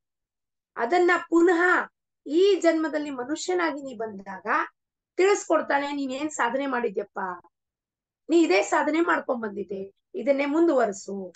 ಇದನ್ನ ನೀನ್ ಮಾಡ್ತಿದ್ದೆ, ಈ ಸೇವಾ ಮಾಡ್ತಿದ್ದೆ, ನೀನ್ ಟೀಚರ್ ಆಗಿದೆ, ಡಾಕ್ಟರ್ ಆಗಿದೆ. ಪುನಃ ಅದು ಕಂಟಿನ್ಯೂಯೇಷನ್ ಅಲ್ಲಿ ಈ ಎಲ್ಲಾ ಅನುಭವ ನಡೀತಾ ಇರತ್ತೆ. ನಮಗೆ ಇವೆಲ್ಲವೂ ಹೊಸದು ಅನ್ನೋದು ಏನ್ ಹೇಳ್ತಾರೆ, ಬ್ರಹ್ಮ ಸತ್ಯ ಜಗನ್ಮಿಥ್ಯ ಜೀವೋ ಬ್ರಹ್ಮೈವ ನಾಪರಹ ಅಂದ್ರೆ ಏನು? ಇದೆಲ್ಲ ಏನ್ ಅನ್ನಿಸ್ತಾ ಇದೆಯೋ ನನಗೆ, ಇದು ಸೃಷ್ಟಿ ನಿರ್ಮಾಣ ಆಗಿರೋದು ಅನಂತದಿಂದ ಅದಿದೆ. Millions and millions of years ಇಂದ ಸೂರ್ಯ ಚಂದ್ರ ಇರೋದೇ ಇರ್ತಾರ ಅವ್ರು. ನಾನ್ ಹೋಗಕ್ಕಿನ್ನ ಮುಂಚೆನೂ ಇತ್ತು, ಹುಟ್ಟಕ್ಕಿನ್ನ ಮುಂಚೆ ಸೂರ್ಯ ಇತ್ತು, ಹುಟ್ಟಾದ್ಮೇಲಿದೆ, ನಾಳೆ ನಾ ಹೋದ್ಮೇಲೂ ಸೂರ್ಯ ಇರ್ತಾನೆ. ಅಂದ್ಮೇಲೆ ಇಲ್ಲಿ ನಾನು ಶಾಶ್ವತ ಇಲ್ಲ, ಅದು ಶಾಶ್ವತವಾಗೇ ಇದೆ. ಅದು ಹೋಗೋದಿಲ್ಲ. ಏನ್ ಹೋಗತ್ತೆ? ಈ ದೇಹ ಬಂದಿರೋದು ಸೃಷ್ಟಿಗೆ ಬರತ್ತೆ ಹೋಗತ್ತೆ, ಬರತ್ತೆ ಹೋಗತ್ತೆ.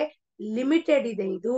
ಅದಕ್ಕೆ ಲಿಮಿಟೆಡ್ ದೇಹದಲ್ಲಿ ನಾನು ಲಿಮಿಟೆಡ್ ಇದ್ದೀನಿ ಅನ್ನೋ ಭ್ರಮೆಯದಲ್ಲಿ ಬದುಕ್ತಿರೋದಕ್ಕೆ ಏನಂತಾರಪ್ಪ ಅವರು, ಬ್ರಹ್ಮ ಸತ್ಯ ಜಗತ್ ಮಿಥ್ಯ. ಜಗತ್ತಿನ ಬಗ್ಗೆ ನನ್ನ ಇರೋದು ಒಂದು ಪ್ರೊಜೆಕ್ಷನ್ ಏನಿದೆ ಅದೆಲ್ಲ ಸುಳ್ಳು. ಇವ್ರು ಹಂಗಿದ್ದಾರೆ, ಅವ್ರು ಹಿಂಗಿದ್ದಾರೆ, ಇವ್ರು ಹಂಗಿದ್ದಾರೆ, ಇದು ಮನಸ್ಸಿನ ಪ್ರೊಜೆಕ್ಷನ್. ಮನಸ್ಸು ನಿಮ್ಮನ್ನ ನೋಡೋದ್ ಕೂಡ್ಲೆ ನಿಮ್ ಬಗ್ಗೆ ಒಂದು ಕೊಡುತ್ತೆ, ಕಲ್ಪನಾ ಜ್ಞಾನ ಕೊಡುತ್ತದು. ನೀವು ನಮ್ ಪರಿಚಯ ಆದಾಗ, ಫಸ್ಟ್ ನಾವು ಪರಿಚಯ ಆದಾಗ ನಾನು ನೀವು ಹೆಂಗಿದ್ದೀವಿ ಪರಿಚಯ ಮಾಡ್ಕೋತೀವಿ. ನನ್ನ ಹೆಸರು ಇದು, ನಿಮ್ಮ ಹೆಸರು ಇದು, ನೀವೆಲ್ ಕೆಲಸ ಮಾಡ್ತೀರಾ, ನೀವೇನ್ ಮಾಡ್ತೀರಾ. ಈಗ ಮತ್ತೆ ಪುನಃ ನಾನು ನಿಮ್ಮನ್ನ ಭೇಟಿ ಆದಾಗ ಅದೆಲ್ಲ ಇನ್ಫಾರ್ಮೇಶನ್ ಸ್ಟೋರ್ಡ್ ಇರುತ್ತೆ. ಎಲ್ಲಿ ಸ್ಟೋರ್ಡ್ ಇರುತ್ತೆ? ಸುಪ್ತ ಮನಸ್ಸಿನಲ್ಲಿ, ಸಬ್ ಕಾನ್ಶಿಯಸ್ ಮೈಂಡ್. ಯಾವಾಗ ನಾನು ನಿಮ್ಮನ್ನ ನೋಡ್ತೀನೋ, ಪುನಃ ನೋಡಿದಾಗ ಏನಾಗತ್ತೆ, ಆ ಫೋಲ್ಡರ್ ಓಪನ್ ಆಗುತ್ತೆ. ಆ ಜ್ಞಾನ ಎಲ್ಲಿತ್ತು? ಒಳಗೆ ಇದೆ. ನಿಮ್ಮನ್ನ ನೋಡೋದ್ ಕೂಡಲೇ ಆ ಫೋಲ್ಡರ್ ಓಪನ್ ಆಗತ್ತೆ. ಯಾರು? ಇವ್ರ ಹೆಸರು ಇದು, ಇವ್ರು ಹಿಂಗಿದ್ದಾರೆ, ಇವ್ರು ಹೇಳಿದ್ರು ಅವಾಗ ಟೀಚರ್ ಇದ್ದೆ, ನಾನು ಟೀಚರ್ ಇದ್ದೀನಿ, ಅಲ್ಲಿ ಕೆಲಸ ಮಾಡ್ತೀನಿ, ಇಲ್ಲಿ ಕೆಲಸ ಮಾಡ್ತೀನಿ. ಮುಂದಿನ ಭೇಟಿದಲ್ಲಿ ನಮ್ಮ ಪರಿಚಯ ಹೆಚ್ಚಾದಂಗೂ, ನಮ್ಮ ಸಂಭಾಷಣೆಗಳು ಸಂವಾದ ಹೆಚ್ಚಾದಂಗೂ ನನಗೆ ನಿಮ್ ಬಗ್ಗೆ ಏನೇನ್ ಗೊತ್ತಾಗತ್ತೋ, ನಿಮಗ್ ನನ್ ಬಗ್ಗೆ ಏನೇನ್ ಗೊತ್ತಾಗತ್ತೋ ಪುನಃ ಮೆಮೊರಿದಲ್ಲಿ ಸ್ಟೋರ್ ಆಗುತ್ತೆ. ಪುನಃ ನಾನು ನಿಮ್ಮನ್ನ ನೋಡಿದಾಗ ನಿಮ್ ಬಗ್ಗೆ ಒಂದು ಅಭಿಪ್ರಾಯನ ನಿರ್ಮಾಣ ಮಾಡ್ತೀನಿ ನಾನು, ಕ್ರಿಯೇಟ್.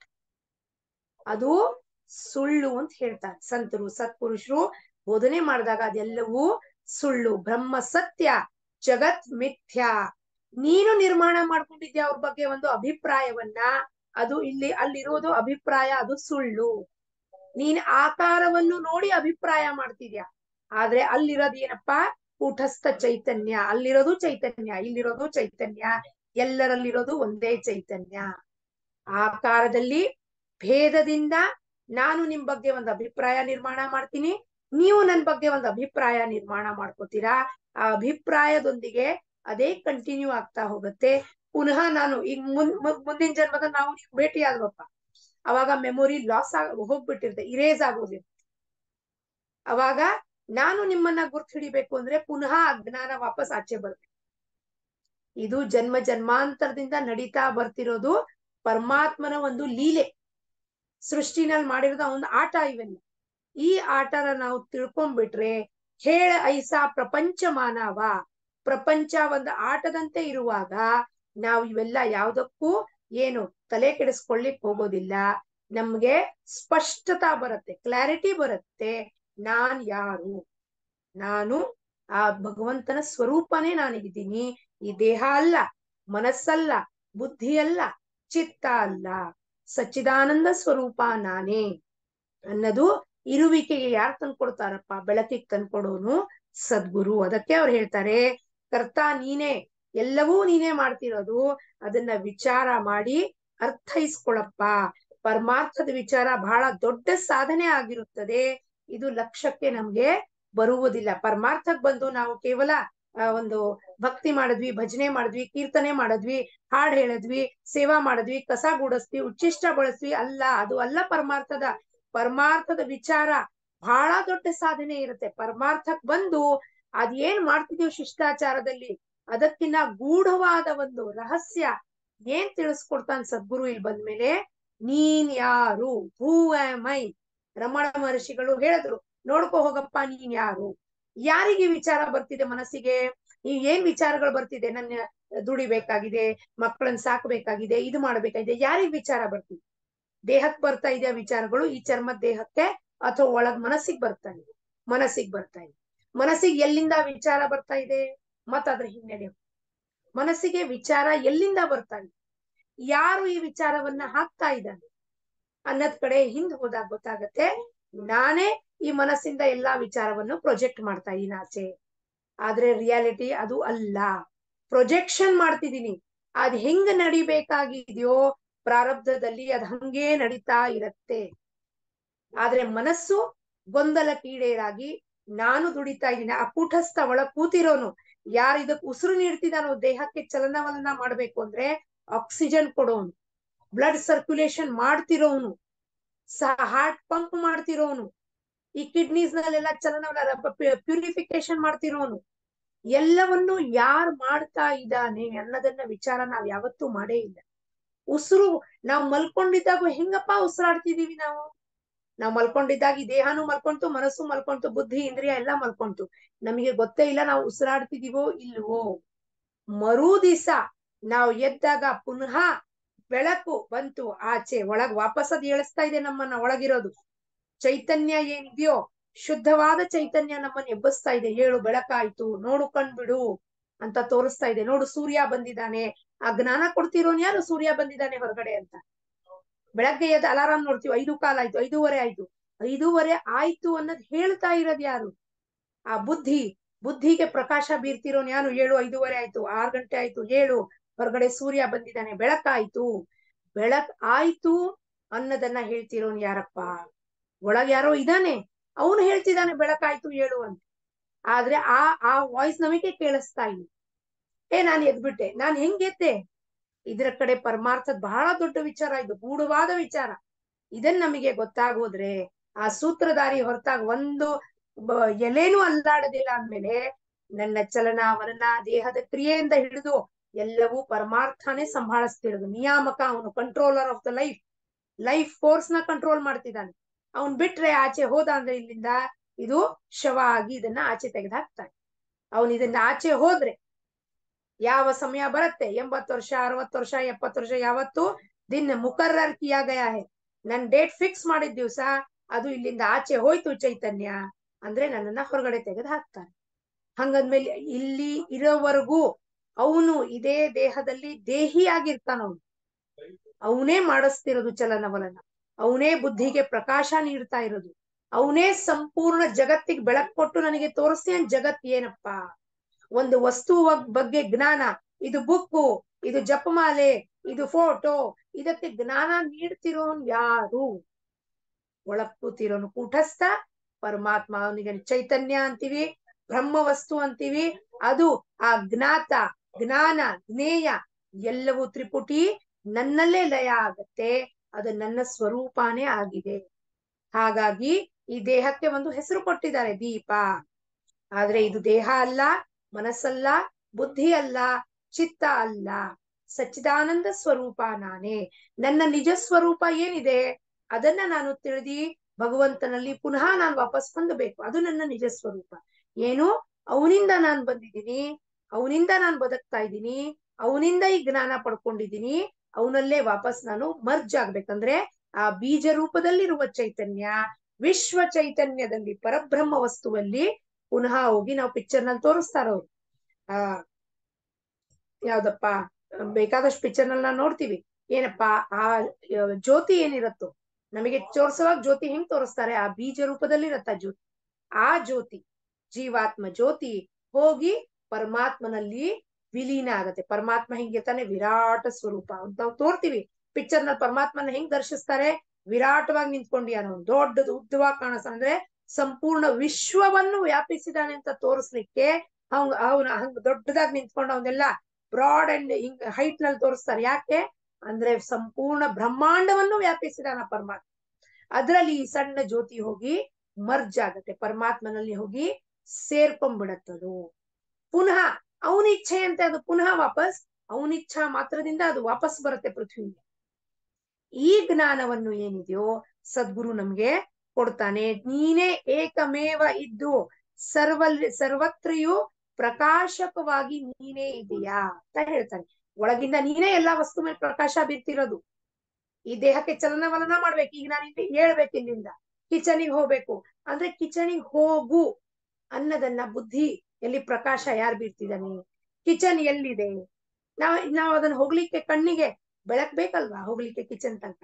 ಆ ಬೆಳಕ್ ನೀಡ್ತಾ ಇರೋನ್ ಯಾರು? ನಾವೇನಂತೀವಿ, ಈ ಲೈಟ್ ಹಾಕಿದೀವಪ್ಪ ಅದಕ್ಕೆ ನಾವು ಕಿಚನ್ ಅಲ್ಲಿ ಸಲೀಸಾಕ್ ಹೋಗ್ಬಿಟ್ವಿ ಅಂತ. ಅಲ್ಲ, ಕಿಚನ್ ನಲ್ಲಿ ಹೋಗು ಅನ್ನೋದಕ್ಕೆ ಡೈರೆಕ್ಷನ್ ಯಾರು ಕೊಡ್ತಿದ್ದಾನೆ? ಚಲನವಲನ ಕಾಲಿಗೆ ಚೈತನ್ಯ ಯಾರು ತುಂಬ್ತಿಯಾನೆ? ಆ ಎನರ್ಜಿ ಹರಿದಾಡ್ತಿರೋದಕ್ಕೆ ನಾವ್ ಇಲ್ಲಿಂದ ಎದ್ದು ಹೋಗ್ಲಿಕ್ಕೆ ಸಾಧ್ಯತೆ ಇದೆ. ಅದನ್ನ ಯಾರು ಹರಿದಾಡಿಸ್ತಿದ್ದಾನೆ ಶರೀರದಲ್ಲಿ? ಆ ಕಿಚನಿಗೆ ಹೋಗು ಅಂತ ಯಾರು ಹೇಳ್ತಿದ್ದಾನೆ? ಕಿಚನ್ ಅಲ್ಲಿ ಹೋಗಿ ಇಂತ ಅಡುಗೆ ಮಾಡುವಂತ ಜ್ಞಾನವನ್ನು ಯಾರು ಬೀರ್ತಿದ್ದಾನೆ, ಯಾರು ಕೊಡ್ತಿದ್ದಾನೆ? ಅದು ನಿನ್ನ ನಿಜವಾದ ಸ್ವರೂಪ. ಅದು ಅಗೋಚರವಾಗಿದೆ ಜ್ಞಾನ. ಆ ಪರಬ್ರಹ್ಮ ವಸ್ತು ಅಂತೀವಿ, ಅದಕ್ಕೆ ಜ್ಞಾನ ಅಂತೀವಿ, ಪ್ರಕಾಶ ಅಂತೀವಿ. ಅದು ಕಣ್ಣಿಗೆ ಗೋಚರ ಇಲ್ಲ, ಹೊರಗಡೆ ನಮ್ಗೆ ಕಾಣಿಸ್ತಾ ಇಲ್ಲ. ಹೊರಗಡೆ ಕಾಣಿಸ್ತಾ ಇದ್ದು ಕೇವಲ ಭೇದದಲ್ಲಿ ಕಾಣಿಸ್ತಿರುವ ನಾನಾ ರೂಪ ಆಕಾರಗಳು ವಸ್ತುಗಳು. ಅದನ್ನ ನಾವು ದೃಶ್ಯ ಜಗತ್ನಲ್ಲಿ ಸತ್ಯ ಅನ್ಕೊಂಡಿದೀವಿ, ಒಳಗಿರೋದನ್ನ ನಾವು ನೋಡ್ತಾ ಇಲ್ಲ. ತೂಚಿ ದೃಶ್ಯ ದ್ರಷ್ಟ ದರ್ಶನ ತೂಜ ಮಾಜಿ ತ್ರಿಪುಟಿ ಕ್ಷೀಣ ಚಿದ್ ವಿಲಾಸ ಚಿದ್ದನ ತುಚ್ ವಾಚೋನಿ ದುಜೆ ನಾಹಿ. ನಿನ್ನ ಹೊರತಾಗಿ ಯಾರೂ ಇಲ್ಲ. ದೃಶ್ಯ ದ್ರಷ್ಟ ದರ್ಶನ್, ಬಾಹ್ಯವಾಗಿ ಪ್ರಪಂಚದಲ್ಲಿ ನಾನ್ ಏನೇನೆಲ್ಲ ನೋಡ್ತಾ ಇದ್ದೀನೋ ಸಂಪೂರ್ಣ ವಿಶ್ವ. ದ್ರಷ್ಟ ಅಂದ್ರೆ ಆತ್ಮ, ನಾನು, ಮತ್ತೆ ನೋಡ್ತಾ ಇರುವ ಪ್ರಕ್ರಿಯೆ. ಮೂರು. ದೃಶ್ಯ ಅಂದ್ರೆ ಇಡೀ ಜಗತ್ತು, ಸಂಪೂರ್ಣ ವಸ್ತು ಸಮೇತ, ಜಡ ಚೇತನ ಸಮೇತ ಚರಾಚರ ವಸ್ತು ನಾನೇನ್ ದೃಶ್ಯ ನೋಡ್ತಾ ಇದ್ದೀನೋ ಹೊರಗಡೆ, ಅದು ದ್ರಷ್ಟ ಅಂದ್ರೆ ಆತ್ಮ, ನಾನು. ಹಾಗೂ ದರ್ಶನ ಅಂದ್ರೆ ನೋಡುವ ಒಂದು ಪ್ರಕ್ರಿಯೆ, ಆಕ್ಷನ್ ಏನಿದೆಯೋ ಅದೆಲ್ಲವೂ ಮೂರು ಒಂದೇ ಆಗಿರುತ್ತದೆ. ನಾನೇ ನೋಡ್ತಾ ಇದ್ದೀನಿ. ಈ ದೀಪ ಅನ್ನೋಳು ಯಾರು ಬೇರೆ ನೋಡ್ತಿಲ್ಲ, ನಾನೇ ನೋಡ್ತಾ ಇರೋದು ಎಲ್ಲವನ್ನು. ಒಳಗಿಂದ ನಾನೇ ಸಂಪೂರ್ಣ ಜಗತ್ತನ್ನು ನೋಡ್ತಾ ಇದ್ದೀನಿ. ಬಾಹ್ಯವಾಗಿ ಈ ದೇಹದಿಂದ ನೀವು ನನ್ನನ್ನು ಹೆಂಗ್ ಗುರ್ತಿಸ್ತೀರಾ? ದೀಪ ಅಂತ ಗುರ್ತಿಸ್ತೀರಿ. ಒಳಗಿಂದ ಯಾರು ನೋಡ್ತಿದ್ದಾನಪ್ಪ? ನಾನೇ ಸಂಪೂರ್ಣ ಜಗತ್ತನ್ನ ನೋಡ್ತಾ ಇದ್ದೀನಿ. ಕಣ್ ಮುಚ್ಚಿದ್ರೆ ಜಗತ್ತಿಲ್ಲ ಅಂದ್ರೆ ಎಲ್ಲಾ ಸುಳ್ಳು, ಮಿಥ್ಯ.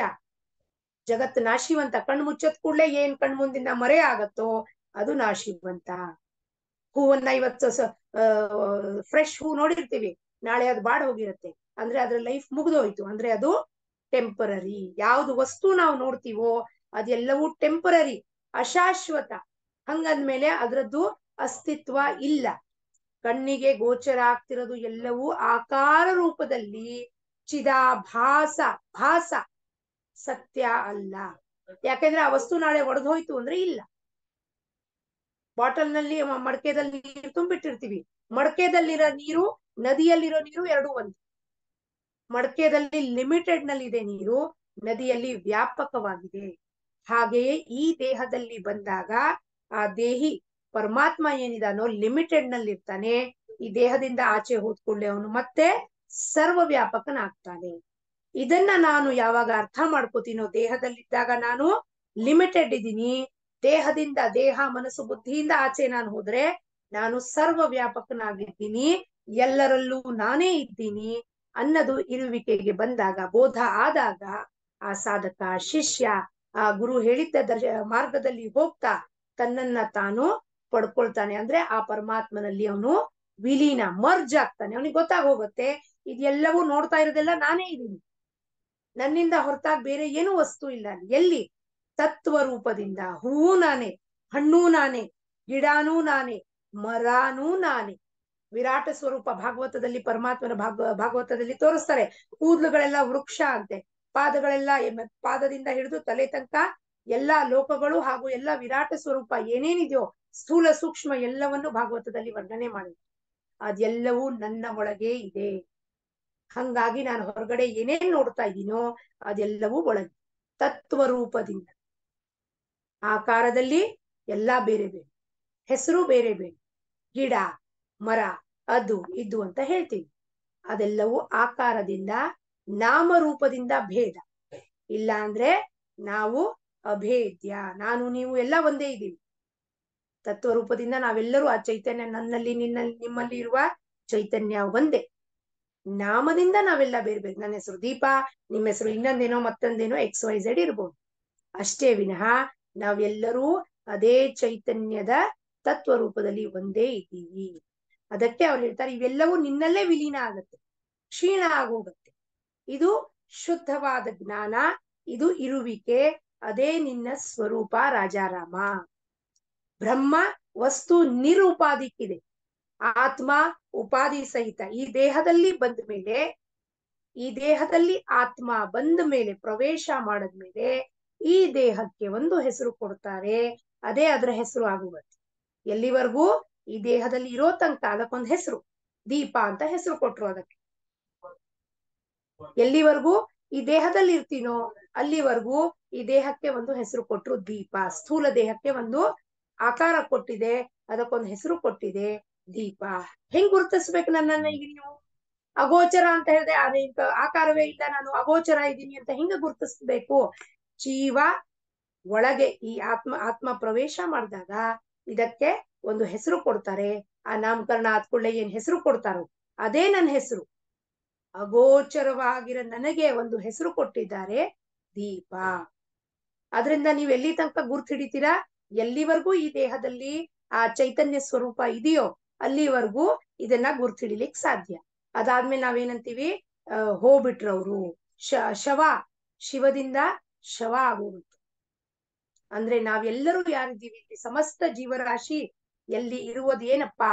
ಚೈತನ್ಯ ಸ್ವರೂಪ ಇರೋದು. ನಾವೆಲ್ಲರೂ ಆ ಪರಮಾತ್ಮನ ಸ್ವರೂಪನೇ ಇದ್ದೀವಿ. ಎಲ್ಲರೂ ಭಗವಂತನ ಮಕ್ಕಳು, ಎಲ್ಲರೂ ಭಗವಂತನ ಸ್ವರೂಪ. ಆದ್ರೆ ಮರ್ತ್ ಹೋಗ್ಬಿಟ್ಟಿದೀವಿ ನಾವು. ಆ ಮರ್ತ್ ಹೋಗಿರೋದಕ್ಕೆ ಏನ್ ತೊಂದರೆ ಆಗ್ತಿದೆ ನಮ್ಗೆ? ನಾನು ಬೇರೆ, ನೀವು ಬೇರೆ, ಮತ್ತೆ ಅದಕ್ಕೆಲ್ಲವೂ ಈ ದೇಹ ಕಂಡ್ಕೊಂಡಿದ್ದು ಉಪಾಧಿಗಳು ಹಚ್ಕೊಂಡು, ನಾನಪ್ಪ ಇದ್ದೀನಿ, ಅಮ್ಮ ಇದ್ದೀನಿ, ಅತ್ತೆ ಇದ್ದೀನಿ, ಸೊಸೆ ಇದ್ದೀನಿ, ತಾಯಿ ತಂದೆ ಮಕ್ಕಳು, ಆ ನಂಟ್ ಹಚ್ಕೊಂಡು ಡಾಕ್ಟರು ಟೀಚರು ಉಪಾಧಿಗಳನ್ನ ಹಚ್ಕೊಂಡ್ಬಿಟ್ಟು ಅದ್ರಲ್ಲಿ ಸಿಕ್ಕು ಬಿದ್ದು ಈ ಜೀವಾತ್ಮ ಒದಲಾಡ್ತಿದೆ. ಇಲ್ಲ ಅಂದ್ರೆ ಅದು ಶುದ್ಧವಾದ ಪರಮಾತ್ಮನ ಸ್ವರೂಪನೇ, ಶುದ್ಧ ಇದೆ, ಕಂಪ್ಲೀಟ್ಲಿ ಶುದ್ಧ. ಅದು ವೈಟ್ ಹಾಲಿನಂತೆ ಶುದ್ಧವಾಗಿದೆ ಬೆಳಕು. ಆ ಬೆಳಕಿಂದಾನೇ ನಾವೆಲ್ಲ ಸಮಸ್ತ ಜಗತ್ನ ಇರುವಿಕೆ ಅದು ಗೊತ್ತಾಗ್ತಿದೆ. ಈ ಜಗತ್ ಹೆಂಗಿದೆಯಪ್ಪ, ಏನಿದೆ ಅಂತ ಗೊತ್ತಾಗ್ತಿದೆ. ಇಲ್ಲ ಅಂದ್ರೆ ಗೊತ್ತಾಗ್ತಿರ್ಲಿಲ್ಲ. ಅದನ್ನೇ ಅವ್ರು ಹೇಳ್ತಾರೆ, ಸರ್ವತ್ರವೂ ನೀನೇ ತುಂಬಿದ್ಯಾ, ಅದೇ ಶುದ್ಧವಾದ ಜ್ಞಾನ ತುಂಬಿದ್ಯಾ, ಅದ ವ್ಯತಿರಿಕ್ತ ಏನೂ ಇಲ್ಲ. ಈ ಸಂಪೂರ್ಣ ವಿಶ್ವ ಎಲ್ಲಿದೆ? ಆ ಚಿತ್ತದಲ್ಲಿ. ಸಂಪೂರ್ಣ ವಿಶ್ವ, ಸಂಪೂರ್ಣ ಬ್ರಹ್ಮಾಂಡ ಈ ನನ್ನ ಚಿತ್ತದಲ್ಲಿ. ನಾನು ಏನನ್ನ ನೋಡ್ಕೋಬೇಕು? ಮನಸ್ಸಿಂದ ಅಮೆರಿಕಾಗ್ ಹೋಗ್ಬೇಕು, ಅಮೆರಿಕ ಬಗ್ಗೆ ನನಗೆ ಗೊತ್ತಿಲ್ಲ, ಆದ್ರೆ ಅಮೆರಿಕಾನ ಶಬ್ದ ಕೇಳದ್ ಕೂಡ್ಲೆ ಅಥವಾ ಯಾರೋ ಒಂದ್ ಫೋಟೋ ತೋರಿಸ್ ಕೂಡ್ಲೆ ನನ್ ಮನಸ್ಸು ಆಗ್ಲೇ ಅಮೆರಿಕಾಗ್ ಹೋಗಿರುತ್ತೆ. ಸೂಕ್ಷ್ಮವಾಗಿ ಮನಸ್ಸು ಹೋಗ್ಬಿಟ್ಟಿರುತ್ತೆ ಅಮೆರಿಕ. ಅಂದ್ರೆ ಏನಪ್ಪಾ? ಅಮೆರಿಕ ಎಲ್ಲಿದೆ ಹಂಗಾರೆ? ಅಮೆರಿಕ ನನ್ನ ಒಳಗೆ ಇದೆ. ಅಮೆರಿಕ ಅಂದ್ರೆ ಏನು? ಆ ಜ್ಞಾನ. ಅಮೆರಿಕ ಎಲ್ಲಿದೆಪ್ಪ? ನಾವೇನ್ ಅನ್ಕೋತಿದೀವಿ, ಇಲ್ಲಿಂದ 1000 ಕಿಲೋಮೀಟರ್ದಲ್ಲಿ ಅಮೆರಿಕ ಎಂಬುವ ಜಾಗ ಇದೆ. ಆದ್ರೆ ಮನಸ್ಸು, ಸೂಕ್ಷ್ಮ ಶರೀರ ಆಲ್ರೆಡಿ ಅಮೆರಿಕಾದಲ್ಲಿ ಹೋಗ್ಬಿಟ್ಟಿದೆ. ನಾನ್ ಟ್ರಾವೆಲ್ ಮಾಡಕ್ಕಿನ್ನ ಮುಂಚೆ ಮನಸ್ಸಾಗ್ಲೇ ಹೋಗ್ಬಿಟ್ಟಿದೆ. ದೇಹ ಟ್ರಾವೆಲ್ ಮಾಡಕ್ಕಿನ್ನ ಮುಂಚೆನೆ ಮನಸ್ಸು ವೇಗದಿಂದ, ಅಷ್ಟು ವೇಗವಾನಾಗಿ ಅಮೆರಿಕಕ್ಕೆ ಹೋಗಲ್ಲಿ ನೆಲೆಸ್ಬಿಟ್ಟಿದೆ. ಅಂದ್ರೆ ಎಲ್ಲಿದೆ ಈ ಅಮೆರಿಕ ಬಗ್ಗೆ ಜ್ಞಾನ? ಒಳಗೆ ಚಿತ್ತದಲ್ಲಿ. ಸಂಪೂರ್ಣ ಬ್ರಹ್ಮಾಂಡದ ಜ್ಞಾನ ಈ ಚಿತ್ತದಲ್ಲಿದೆ. ಆ ಸಂಪೂರ್ಣ ವಿಶ್ವ ನನ್ನ ಒಳಗಿದೆ. ನಾನು ನಿದ್ದೆ ಮಾಡಕ್ ಹೋದಾಗ ಸಂಪೂರ್ಣ ವಿಶ್ವ ಲಯ ಹೊಂದುತ್ತೆ. ಕಣ್ಮುಚ್ಚಿ ನೋಡೋಣ, ಎಲ್ಲಿದೆ ವಿಶ್ವ ಈಗ? ಅಮೆರಿಕ ಬಗ್ಗೆ ಏನ್ ಆಗ್ತಾ ಇದೆ, ಮೋದಿ ಬಗ್ಗೆ ಏನ್ ಆಗ್ತಾ ಇದೆ, ಯಾರ ಬಗ್ಗೆ ಏನ್ ಆಗ್ತಾ ಇದೆ ನಮ್ಗೆ ಕಣ್ಮುಚ್ಚದ್ ಕೂಡ್ಲೆ, ಹಾಸಿಗೆ ಮೇಲೆ ನಿದ್ದೆ ಬಂದ್ ಕೂಡ್ಲೆ ದೇಹ, ಮನಸ್ಸು, ಇಂದ್ರಿಯಗಳು ಎಲ್ಲಾ ನಿದ್ದೆ ಹೋಗ್ಬಿಡ್ತವೆ. ಅಂದ್ರೆ ಲಯ ಹೊಂದುತ್ತೆ, ಅದ್ರದ್ದೆಲ್ಲ ಸ್ತಬ್ಧ ಆಗತ್ತೆ ಚಲನ. ಆದ್ರೆ ಕೂಟಸ್ಥ ಒಳ ಕೂತಿರೋನು ಈ ದೇಹದ ಕ್ರಿಯೆಗಳನ್ನ ಏನಿದೆಯೋ ಅದು ನಡೀತಾ ಇರುತ್ತೆ. ಯಾರ ಇಚ್ಛಾ ಮಾತ್ರದಿಂದ, ಅವನ ಇಚ್ಛಾ ಮಾತ್ರದಿಂದ ಒಳಗೆಲ್ಲವೂ ನಡೀತಾ. ನಾವು ಮಲ್ಕೊಂಡಿದೀವಿ, ಆದ್ರೆ ಶ್ವಾಸ ತಗೊಳ್ತಾ ಇದೆ ಇದು ದೇಹ, ಲಂಗ್ಸ್, ಅವಯವಗಳು ಅವು ಕೆಲಸ ಮಾಡ್ತಾ ಇದ್ದಾವೆ. ಯಾರ್ ಕೆಲಸ ಮಾಡಿಸ್ತಿದ್ದಾನೆ? ನಾನ್ ಮಲ್ಕೊಂಡಿದ್ರೆ ಕೆಲಸ ಯಾರು ಮಾಡಿಸ್ತಿದ್ದಾರೆ ಹಂಗ? ನಾನಂತೂ ಮಲ್ಕೊಂಡ್ಬಿಟ್ಟೆ, ಈ ದೇಹ ಮಲ್ಕೊಂಡ್ಬಿಟ್ಟಿದೆ, ಮನಸ್ಸು ಮಲ್ಕೊಂಡ್ಬಿಟ್ಟೆ. ಹಂಗಂದ್ರೆ ಈ ದೇಹಕ್ಕೆ ಚಲನವಲನ ಆಕ್ಸಿಜನ್ ಯಾರು ಕೊಡ್ತಿದ್ದಾರೆ? ಕಾರ್ಬನ್ ಡೈಆಕ್ಸೈಡ್ ಆಚೆ ಹೋಗ್ಬೇಕು, ಆಕ್ಸಿಜನ್ ಒಳಗ್ ಬರ್ಬೇಕು, ಮತ್ತೆ ಒಳಗಿರೋದೆಲ್ಲ ಸರ್ಕ್ಯುಲೇಷನ್ ಕರೆಕ್ಟ್ ಆಗಿ ಆಗ್ಬೇಕು. ಅದನ್ನ ಕರೆಕ್ಟ್ ಆಗಿ ಮೇಂಟೈನ್ ಮಾಡ್ಬೇಕು ಬಾಡಿನ. ಆ ಬಾಡಿನ ಯಾರು ಮೇಂಟೈನ್ ಮಾಡ್ತಾ ಇದ್ದಾರೆ? ಹೂ ಆಮ್ ಐ? ಅದು ಪ್ರಶ್ನೆ ನಮಗ್ ಬರ್ಬೇಕು. ಯಾರು ಮಾಡ್ತಿದಾರಪ್ಪ ಈ ದೇಹವನ್ನ? ನಾನ್ ಮಲ್ಕೊಂಡಿದ್ದಾಗ ಜಗತ್ತು ಗಾಯಬ ಆಗೋಯ್ತು, ಎಲ್ಲ ಜಗತ್ ಗಾಯಬ ಆಗೋಯ್ತು. ಆಪ್ತೇಷ್ಟ್ರು ಎಲ್ಲಿ ಹೋದ್ರು? ಜಗತ್ ಮಲ್ಕೊಂಡಿದ್ದಾಗ ಯಾರಿದ್ದಾರೆ ಆಪ್ತೇಷ್ಟ್ರು? ಯಾರು ಗಣಗೋತ ಆಪ್ತರು ಎಲ್ಲ ಎಲ್ಲಿ ಹೋದ್ರು? ಎಲ್ಲ ಗಾಯಬ ಆಗೋದ್ರು. ಮಲ್ಕೊಂಡ್ ಕೂಡ್ಲೆ ಜಗತ್ತೇ ಇಲ್ಲ, ನಾಶ ಆಗೋಯ್ತು ಜಗತ್ತು. ಮತ್ತೆ ಮರು ದಿವಸ ಕಣ್ ಬಿಟ್ಟ ಕೂಡ್ಲೆ ಜಗತ್ತು ಪ್ರಕಾಶಕ್ಕೆ ಬರುತ್ತೆ ಆಚೆ. ಇಲ್ಲಿಂದ ಆಚೆ ಬಂತು ಜಗತ್ತು, ನನ್ನಿಂದ ಜಗತ್ ಆಚೆ ಬಂತು. ಸೊ ಜಗತ್ತು ನನ್ನಿಂದ ಶುರುವಾಗತ್ತೆ, ನನ್ನಲ್ಲೇ ಲಯ ಹೊಂದತ್ತೆ. ಅದಕ್ಕೆ ಸರ್ವತ್ರವೂ ನಾನೇ ವ್ಯಾಪಿಸಿದ್ದೀನಿ, ಅದೇ ನಿನ್ನ ಸ್ವರೂಪ, ಅದ್ರ ಹೊರತಾಗಿ ಏನೂ ಇಲ್ಲ. ಚೈತನ್ಯ ಏಕಮೇವ ಅದ್ವಿತೀಯ, ಅದೇ ನೀನು, ನಿನ್ನ ನಿಜ ಸ್ವರೂಪ ಅದೇ ರಾಜಾರಾಮ ಅಂತ ಮಹಾರಾಜರು ಹೇಳ್ತಾರೆ. ತೂಚಿ ಬ್ರಹ್ಮ ತೂಚಿ ಮಾಯಾ, ತೂಚಿ ಜೀವ ಶಿವ ಶಿಷ್ಯರಾಯ, ತೂಚಿ ಸದ್ಗುರು ಲೋಕತ್ರಯ, ತುಜವೀಣ ಸಖ್ಯಾ ದುಜೇನಾಹಿ. ಏನ್ ಹೇಳ್ತಾರಪ್ಪ? ಬ್ರಹ್ಮ ಹೆಂಗಿದೆ? ಬ್ರಹ್ಮ ಅಂದ್ರೆ ಬ್ರಹ್ಮ ವಸ್ತು, ಬ್ರಹ್ಮ ವಿಷ್ಣು ಮಹೇಶ್ವರ ಬ್ರಹ್ಮ ಅಲ್ಲ, ಬ್ರಹ್ಮ ಅಂದ್ರೆ ಬ್ರಹ್ಮನ್ ಅಂತಾರೆ. ಆ ಪರಬ್ರಹ್ಮ ವಸ್ತುಗೆ ಪರಬ್ರಹ್ಮ ಅಂತಾರೆ. ಅದು ನಿರ್ಗುಣ ಇದೆ, ಯಾವ ಗುಣಗಳೂ ಇಲ್ಲ, ಅದು ನಿರಾಕಾರ ಸ್ವರೂಪ, ನಿರ್ಮಲ, ಯಾವ ಮಲವೂ ಇಲ್ಲ, ಅದ್ರಲ್ಲಿ ಮಾಲಿನ್ಯ ಇಲ್ಲ. ನಿಶ್ಚಲ ಅಂದ್ರೆ ಅಚಲವಾಗಿದೆ, ಅದು ಅಲ್ಲಾಡೋದಿಲ್ಲ ಅದ್ರ ಜಾಗದಿಂದ. ಮತ್ತೆ ಶಾಂತ, ಅದು ಅದ್ರ ಸ್ವರೂಪ. ಅದು ಇಂದ್ರಿಯಗಳಿಗೆ ಅಗೋಚರ, ಕರ್ಮೇಂದ್ರಿಯಗೂ ಕಾಣಿಸೋದಿಲ್ಲ, ಜ್ಞಾನೇಂದ್ರಿಯಕ್ಕೂ ಕಾಣಿಸೋದಿಲ್ಲ. ನಮ್ ಒಳಗಿಂದ ಅದು ಮಾತಾಡ್ತಿರತ್ತೆ, ಹೇಳ್ತಿರತ್ತೆ ನಡಿ, ಅಲ್ಲಿ ಹೋಗು ಇಲ್ಲಿ ಹೋಗು ಅಂತ. ಆದ್ರೆ ಅದು ಇಂದ್ರಿಯಗಳಿಗೆ ಗೋಚರ ಇಲ್ಲ, ಕೇಳಿಸೋದಿಲ್ಲ ಅವನ್ ಮಾತನ್ನು.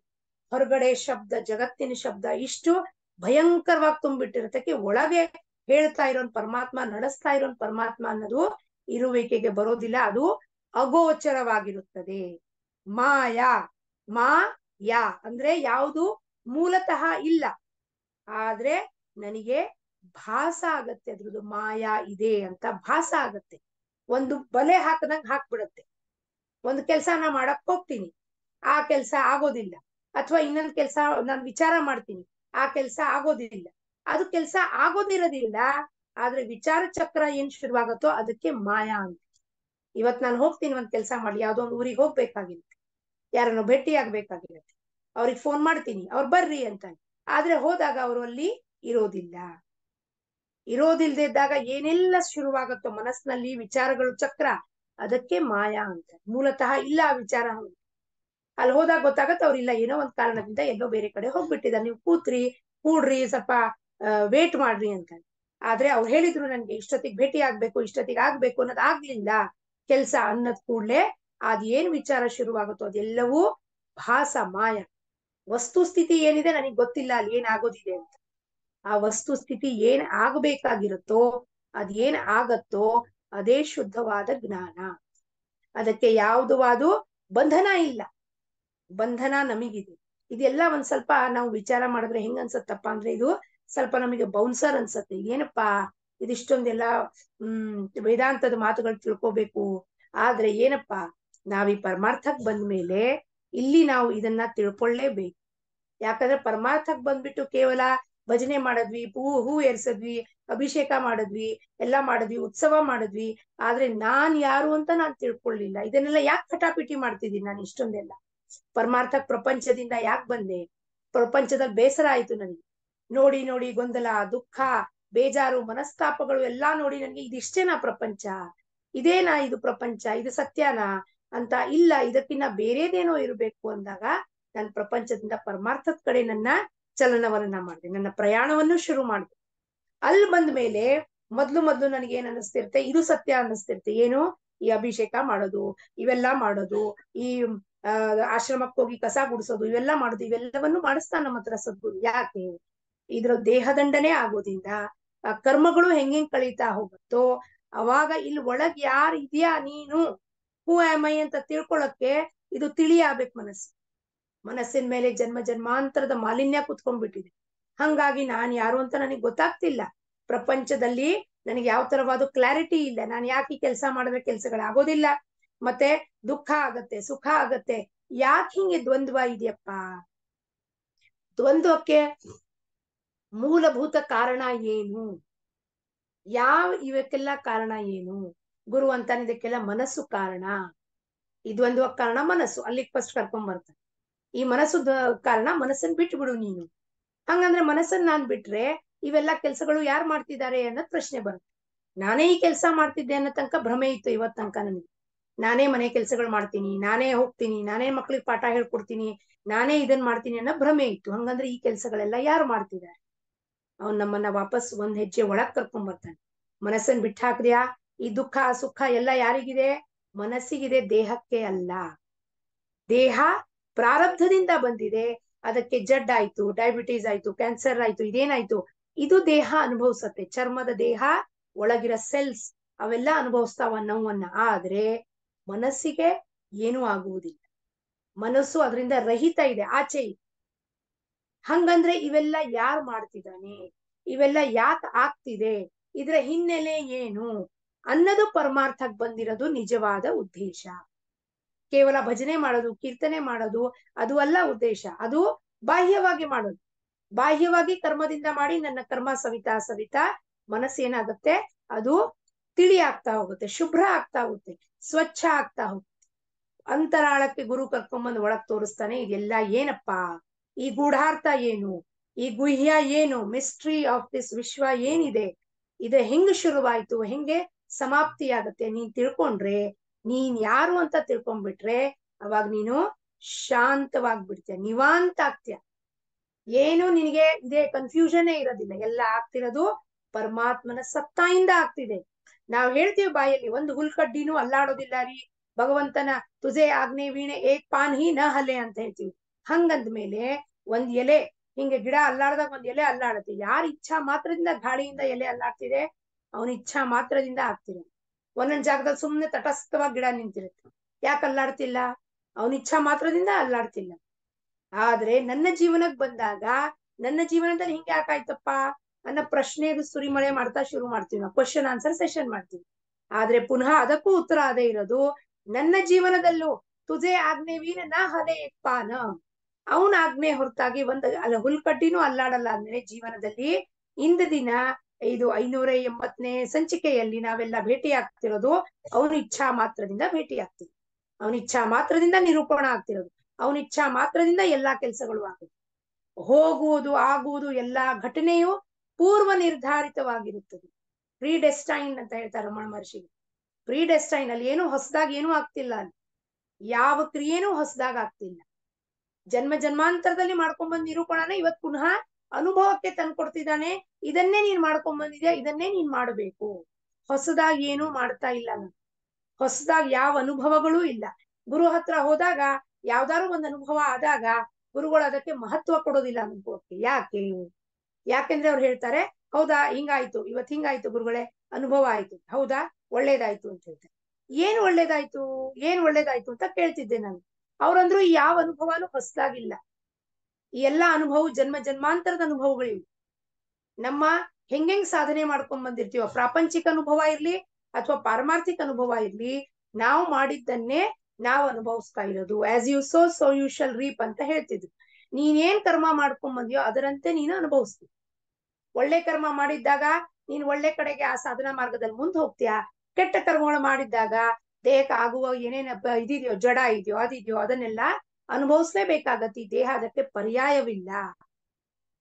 ಇದನ್ನ ಯಾವಾಗ ತಿಳಿ ಹೇಳ್ತಾನೋ ಗುರು ಬಂದು, ಅವಾಗ ನಮಗೆ ನಿಜವಾಗಿಯೂ ನಾನ್ ಯಾರಪ್ಪ, ಇದನ್ನೆಲ್ಲ ನಾನ್ ಯಾಕೆ ಅನುಭವಿಸ್ತಾ ಇದ್ದೀನಿ, ಹಂಗಂದ್ಮೇಲೆ ಇಲ್ಲಿ ಎಲ್ಲಿ ಹೋಗ್ಬೇಕು ನಾನು, ಅಂದ್ರೆ ಅವನ ಒಳಗೆ ನಮಗೆ ಕರ್ಕೊಂಡು ಹೋಗ್ತಾನೆ ಅಂತರಾಳದಲ್ಲಿ. Who am I, who am I, who am I, ನಾನ್ ಯಾರು, ನನ್ನ ನಿಜ ಸ್ಥಿತಿ ಏನು ಅನ್ನೋದನ್ನ ಇದು ವೇದಾಂತದ ಶ್ರವಣ ಸಂಪೂರ್ಣವಾಗಿ ಶಿಷ್ಯ ಬ್ರಹ್ಮಾಂಡದಲ್ಲಿ ಪಿಂಡದಲ್ಲಿ ಯದ್ ದೃಷ್ಟಂ ತದ್ ನಷ್ಟಂ, ಏನು ದೃಶ್ಯ ಜಗತ್ನಲ್ಲಿ ಕಾಣಿಸ್ತಿದ್ಯೋ ಎಲ್ಲವೂ ನಷ್ಟ ಆಗ್ತಿದೆ, ಎಲ್ಲವೂ ಪರಿವರ್ತನೀಯ. ಸೃಷ್ಟಿ ಕಾ ಪರಿವರ್ತನ್ ಹಿ ಜೀವನ್ ಕಾ ನಿಯಮ ಹೈ. ಸೃಷ್ಟಿನಲ್ಲಿ ಏನೇನ್ ಆಗ್ತಿದ್ಯೋ ಪರಿವರ್ತನೆ ಆಗ್ತಿದ್ಯೋ ಅದು ಜೀವನದ ನಿಯಮ. ನಮ್ಮ ದೇಹ ಕೂಡ ಇವತ್ತಿದ್ದ ದೇಹ ನಾಳೆ ಆ ಸೆಲ್ಸ್ ಏನಿರ್ತಾವ ಒಳಗೆ ಡೆಡ್ ಸೆಲ್ಸ್ ಅಂತೀವಿ, ಶರೀರದ ಡೆಡ್ ಸೆಲ್ಸ್ ಆದಾಗ ನಾವು ಬೆಳಗ್ಗೆ ಸೋಪು ನೀರು ಹಚ್ಕೊಂಡು ತೊಳ್ಕೊಂಡಾಗ ಯಾಕೆ ಸ್ನಾನ ಮಾಡಿ ಅಂತ ಹೇಳ್ತಾರೆ? ಸ್ಕಿನ್ ಮೇಲಿರೋ ಡೆಡ್ ಸೆಲ್ಸ್ ಕಣ್ಣಿಗೆ ಕಾಣಿಸೋದಿಲ್ಲ, ಅದೆಲ್ಲವೂ ಸತ್ ಹೋಗಿರೋ ಸೆಲ್ಸ್ ಅವೆಲ್ಲ, ಅದು ಮಲ, ಅದನ್ನೆಲ್ಲವೂ ಸ್ವಚ್ಛ ಮಾಡ್ಕೊಳ್ರಪ್ಪ. ಶರೀರದ ಮೇಲೆ ಇರ್ತಾವ, ಕಣ್ಣಿಗೆ ಕಾಣಿಸೋದಿಲ್ಲ, ಸ್ವಚ್ಛ. ಅದಕ್ಕೆ ಸ್ನಾನ ಮಾಡುದು. ಎದಕ್ ಸ್ನಾನ ಮಾಡ್ತೀವಪ್ಪ? ಕಾರಣ ಏನಿದೆ? Scientific reasons. ಡೆಡ್ ಸೆಲ್ಸ್ ಇರುತ್ತೆ ಈ ಶರೀರದ ಮೇಲೆ, ಮತ್ತೆ ಪುನಃ ಸೆಲ್ಸ್ ನಿರ್ಮಾಣ ಆಗ್ತಾವ, ಹೊಸ ಸೆಲ್ಸ್ ನಿರ್ಮಾಣ ಆಗ್ತಾವ, ಹೊಸ ಸೆಲ್ ನಿರ್ಮಾಣ ಆಗತ್ತೆ, ಹಳೆ ಸೆಲ್ ಸತ್ ಹೋಗ್ತಿರ್ತಾವೆ, ಇದು ಪರಿವರ್ತನೆ ಆಗ್ತಿರತ್ತೆ. ಆದ್ರೆ ಈ ಪರಿವರ್ತನೆ ನಮ್ಮ ಈ ಕಣ್ಣಿಗೆ ಕಾಣಿಸೋದಿಲ್ಲ, ಇದು ಸೂಕ್ಷ್ಮ. ಮೈಕ್ರೋಸ್ಕೋಪ್ ಕೆಳಗಡೆ ನೋಡಿದ್ರೆ ಹೆಂಗೆ ನಮಗೆ ಬಯೋಲಜಿದಲ್ಲಿ ತೋರಿಸ್ತಾರೋ ಅದೇ ರೀತಿಯಲ್ಲಿ ಇಲ್ಲಿ ಸೂಕ್ಷ್ಮವಾಗಿ ನೋಡ್ಬೇಕಾಗತ್ತೆ. ಮೈಕ್ರೋಸ್ಕೋಪ್ ಕೆಳಗಡೆ ಇಟ್ಟಾಗ ಇದು ಕಾಣಿಸುತ್ತೆ, ಸೆಲ್ಸ್ ಎಲ್ಲ ಒಣಗೋಗಿರ್ತಾವ, ಅದು ಬಿದ್ದು ಹೋಗ್ತಾ ಇರ್ತಾವ, ಅದು ಕಾಣಿಸೋದಿಲ್ಲ ಕಣ್ಣಿಗೆ. ಅದಕ್ಕೆ ನಾನು ಏನಿದೆಯೋ ಶಿಷ್ಯ, ಬ್ರಹ್ಮಾಂಡ ಮತ್ತೆ ಪಿಂಡದಲ್ಲಿರುವ ಎರಡೂ ನೀನೇ ಇರ್ತ್ಯ, ಬೇರೆ ಭೇದ ಇಲ್ಲ ನಿನ್ನಲ್ಲಿ, ಎಲ್ಲವೂ ನೀನೇ. ಆದ್ರೆ ಅಪೂರ್ಣತ್ವದಿಂದ ನನ್ನಲ್ಲಿ ಏನೋ ಅಪೂರ್ಣತ್ವ ಇದೆ, ಅದಕ್ಕೆ ನನಗೇನಾಗ್ತಿದೆ, ನನ್ನ ಹತ್ರ ಇದಿಲ್ಲ, ಅದಿಲ್ಲ, ಈ ಕೊರತೆ ಇದೆ, ಆ ಕೊರತೆ ಇದೆ ಅಂದ್ರೆ ಭ್ರಮೆ ಉಂಟಾಗಿದೆ. ಎಂಥ ಅಪೂರ್ಣತ್ವನಪ್ಪ? ಮನಸ್ಸು ಹೇಳತ್ತೆ ಅವ್ರ ಹತ್ರ ಗಾಡಿ ಇದೆ, ನಮ್ಮ ಹತ್ರ ಇಲ್ಲ, ನಮ್ಮ ಹತ್ರ ಸ್ಕೂಟರ್ ಇರತ್ತೆ, ಅವ್ರ ಹತ್ರ ಕಾರ್ ಇರುತ್ತೆ, ನಮ್ಮ ಹತ್ರ ಒಂದು ಸಣ್ಣ ಮನೆ ಇರುತ್ತೆ, ಅವ್ರ ಹತ್ರ ಬಂಗ್ಲೋ ಇರುತ್ತೆ. ನಾವೇನ್ ಇವೆಲ್ಲ ವಿಚಾರ ಮಾಡ್ತೀವಿ? ಇವೆಲ್ಲವೂ ಶಾಶ್ವತ ಇದೆ.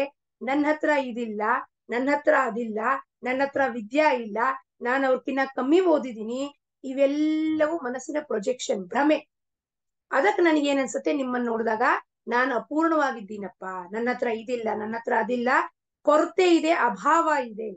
ಆದ್ರೆ ಪರಮಾತ್ಮ ಹೇಳ್ತಾನೆ, ನೀನೇ ಸರ್ವ ವ್ಯಾಪಕ ಇದೆ ಅಂದ್ಮೇಲೆ ನೀನು ಏನ್ ಇಚ್ಛಾ ಮಾತ್ರ ಮಾಡ್ತೀಯೋ ಅದೆಲ್ಲವೂ ನಿನಗ್ ಸಿಗತ್ತೆ. ಏನ್ ಸಿಗ್ಬೇಕಾಗಿದ್ಯೋ ಅದು ನಿನಗೆ ಆಲ್ರೆಡಿ ಪರಮಾತ್ಮ ಪ್ರಾರಬ್ಧನುಸಾರವಾಗಿ ಕೊಟ್ಟು ಬಿಟ್ಟಿದ್ದಾನೆ. ಅದರಲ್ಲಿ ಯಾವ ತರವಾದು ಯತ್ಕಿಂಚಿತವಾಗೂ ಭೇದ ಮಾಡಿಲ್ಲ ಅವನು. ಆದ್ರೆ ನಮ್ಮ ಭ್ರಮೆಯಿಂದ ನಾನು ಅಪೂರ್ಣ ಇದ್ದೀನಿ, ನಾನು ಅಪೂರ್ಣ ಇರೋದ್ರಿಂದ ನಾನು ಜೀವ ಇದ್ದೀನಿ, ಇದೆಲ್ಲ ಅನುಭವಿಸ್ಬೇಕು ಅನ್ನೋದು ನಾನು ಕಲ್ಪನಾ ಮಾಡ್ಕೋತಿದ್ದೀನಿ.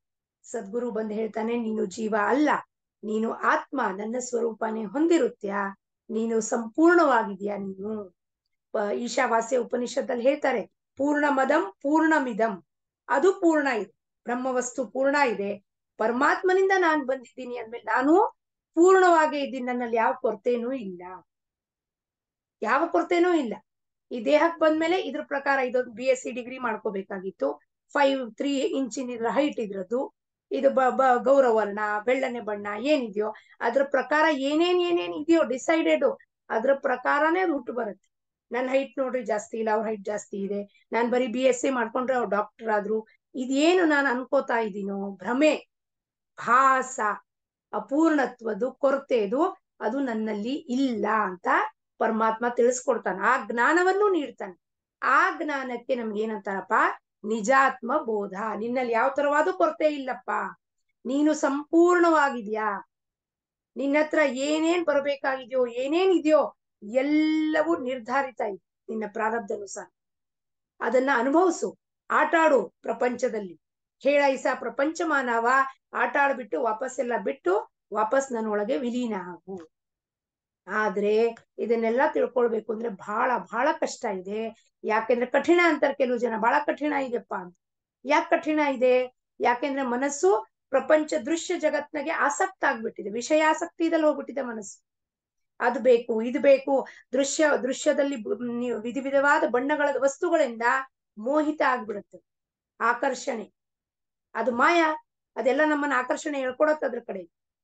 ಆದ್ರೆ ಯಾರು ಇದೆಲ್ಲವೂ ನಾಶಿವಂತ ವಸ್ತು, ಇವತ್ತಿದೆ ನಮ್ಮ ಹತ್ರ, ನಾಳೆ ಇರುವುದಿಲ್ಲ, ಇದು ಶಾಶ್ವತ ಅಲ್ಲ ಅಂತ ತಿಳ್ಕೊಂಡು ವಾಪಸ್ ಟರ್ನ್ ಯಾರು ಹೊಡಿತಾರೋ, ಜಗತ್ತಿಗೆ ಬೆನ್ ಯಾರು ಮಾಡ್ತಾರೋ, ಅವರು ತಮ್ಮ ನಿಜ ಸ್ವರೂಪವನ್ನ, ಆತ್ಮ ಸ್ವರೂಪವನ್ನ ಹೊಂದಲಿಕ್ಕೆ ಸಾಧ್ಯತೆ ಪಡ್ಕೊಳ್ಳಿಕ್ಕೆ ಸಂಪೂರ್ಣ ಸಾಧ್ಯತೆ ಇದೆ. 100% ಇದು ಇದ್ರಲ್ಲಿ ಆಗೋದಿಲ್ಲ, ಕಠಿಣ ಇದೆ, ಏನೂ ಇಲ್ಲ. ಒಮ್ಮೆ ನೀವು ಇದನ್ನ ತಿಳ್ಕೊಂಡ್ರೆ ಇದೆಲ್ಲ ದೃಶ್ಯಾಕಾರ ಪದಾರ್ಥ ನಾಶಿವಂತ, ಪರ್ಮನೆಂಟ್ ನಿಮ್ಮ ಹತ್ರ ಏನೂ ಇಲ್ಲ. ನಾವೇ ನೋಡಿದೀವಿ, ಸಣ್ಣ ಮಕ್ಕಳಿಂದ ಇದ್ದಿದ್ದ ಟಾಯ್ಸ್ ನಮ್ಮ ಹತ್ರ ಇವತ್ತಿಲ್ಲ. ಆ ಟಾಯ್ಸ್ ಬದಲಾಗಿ ನಮಗೆ ಇನ್ನೊಂದೇನೋ ಇಷ್ಟ ಆಗಕ್ ಶುರುವಾಯ್ತು. ಪ್ಲೇ ಸ್ಟೇಷನ್, ಆ ಗೇಮು, ಈ ಗೇಮು, ದೊಡ್ಡ ಸೈಕಲ್, ಅದು ಇದು. ಅದು ಹೋಯ್ತು, ಅದು ಬದಲಾಗಿ ಸ್ಕೂಟರು, ಕಾರು ಬಂತು. ಮುಪ್ಪಿನ ವಯಸ್ಸಾಯ್ತು, ಕಾರ್ ಗೀರ್ ಎಲ್ಲ ಬಿಟ್ಟು ಹೋಯ್ತು. ಈಗೇನೋ ನಮಗೆ ನಡೆಸ್ಲಿಕ್ಕೆ ಆಗಲ್ಲ, ಎಲ್ಲವನ್ನು ಬಿಟ್ಟು ಸಣ್ಣಾಗಿ ನಾವು ಮನೆಯಲ್ಲಿ ಕೂತಿದ್ವಿ. ಸೊ ಎಲ್ಲವೂ ಏನಾಯ್ತು, ಅದು ಬಿಟ್ಕೊಂಡು ಹೋಯ್ತು, ಇದು ಬಿಟ್ಕೊಂಡು ಹೋಯ್ತು, ಇದು ಬಿಟ್ಕೊಂಡು ಹೋಯ್ತು, ಇದು ಬಿಟ್ಕೊಂಡು ಹೋಯ್ತು. ಬಾಲ್ಯಾವಸ್ಥಾ ಬಿಟ್ಕೊಂಡು ಹೋಯ್ತು, ಕಿಶೋರಾವಸ್ಥಾ ಬಿಟ್ಕೊಂಡು ಹೋಯ್ತು, ಗೃಹಸ್ಥ ಬಿಟ್ಕೊಂಡು ಹೋಯ್ತು, ಮುಪ್ಪಾವಸ್ಥಾದಲ್ಲಿ ಬಂದ್ವಿ. ಅಂದ್ರೆ ಯಾವ್ದು ಶಾಶ್ವತ ಇದೆಯಾ?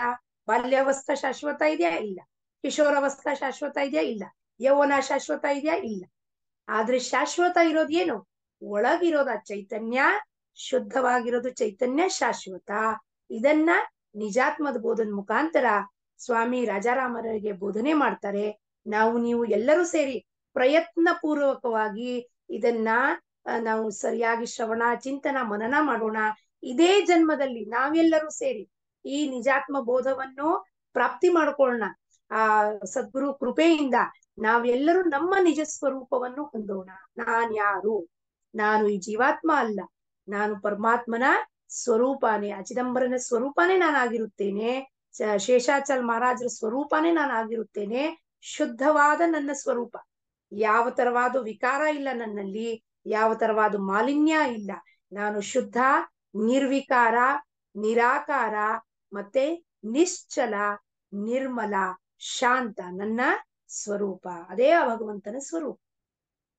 ನೀವು ಎಲ್ಲರೂ ಸೇರಿ ಇದೇ ಜನ್ಮದಲ್ಲಿ ಇದನ್ನ ಪ್ರಾಪ್ತಿ ಮಾಡ್ಕೊಳ್ಳೋ ಸಾಧ್ಯತೆನೂ ಮಾಡ್ಕೊಳ್ಳೋಣ ಅಂತ ಸದ್ಗುರು ಚರಣಗಳಲ್ಲಿ ಪ್ರಾರ್ಥನೆ ಮಾಡುತ್ತಾ ಆಖ್ಯಾನವನ್ನು ಅವರಿಗೆ ಅರ್ಪಿಸುತ್ತಾ ಲೋಕಾ ಸಮಸ್ತ ಸುಖಿನೋ ಭವಂತು.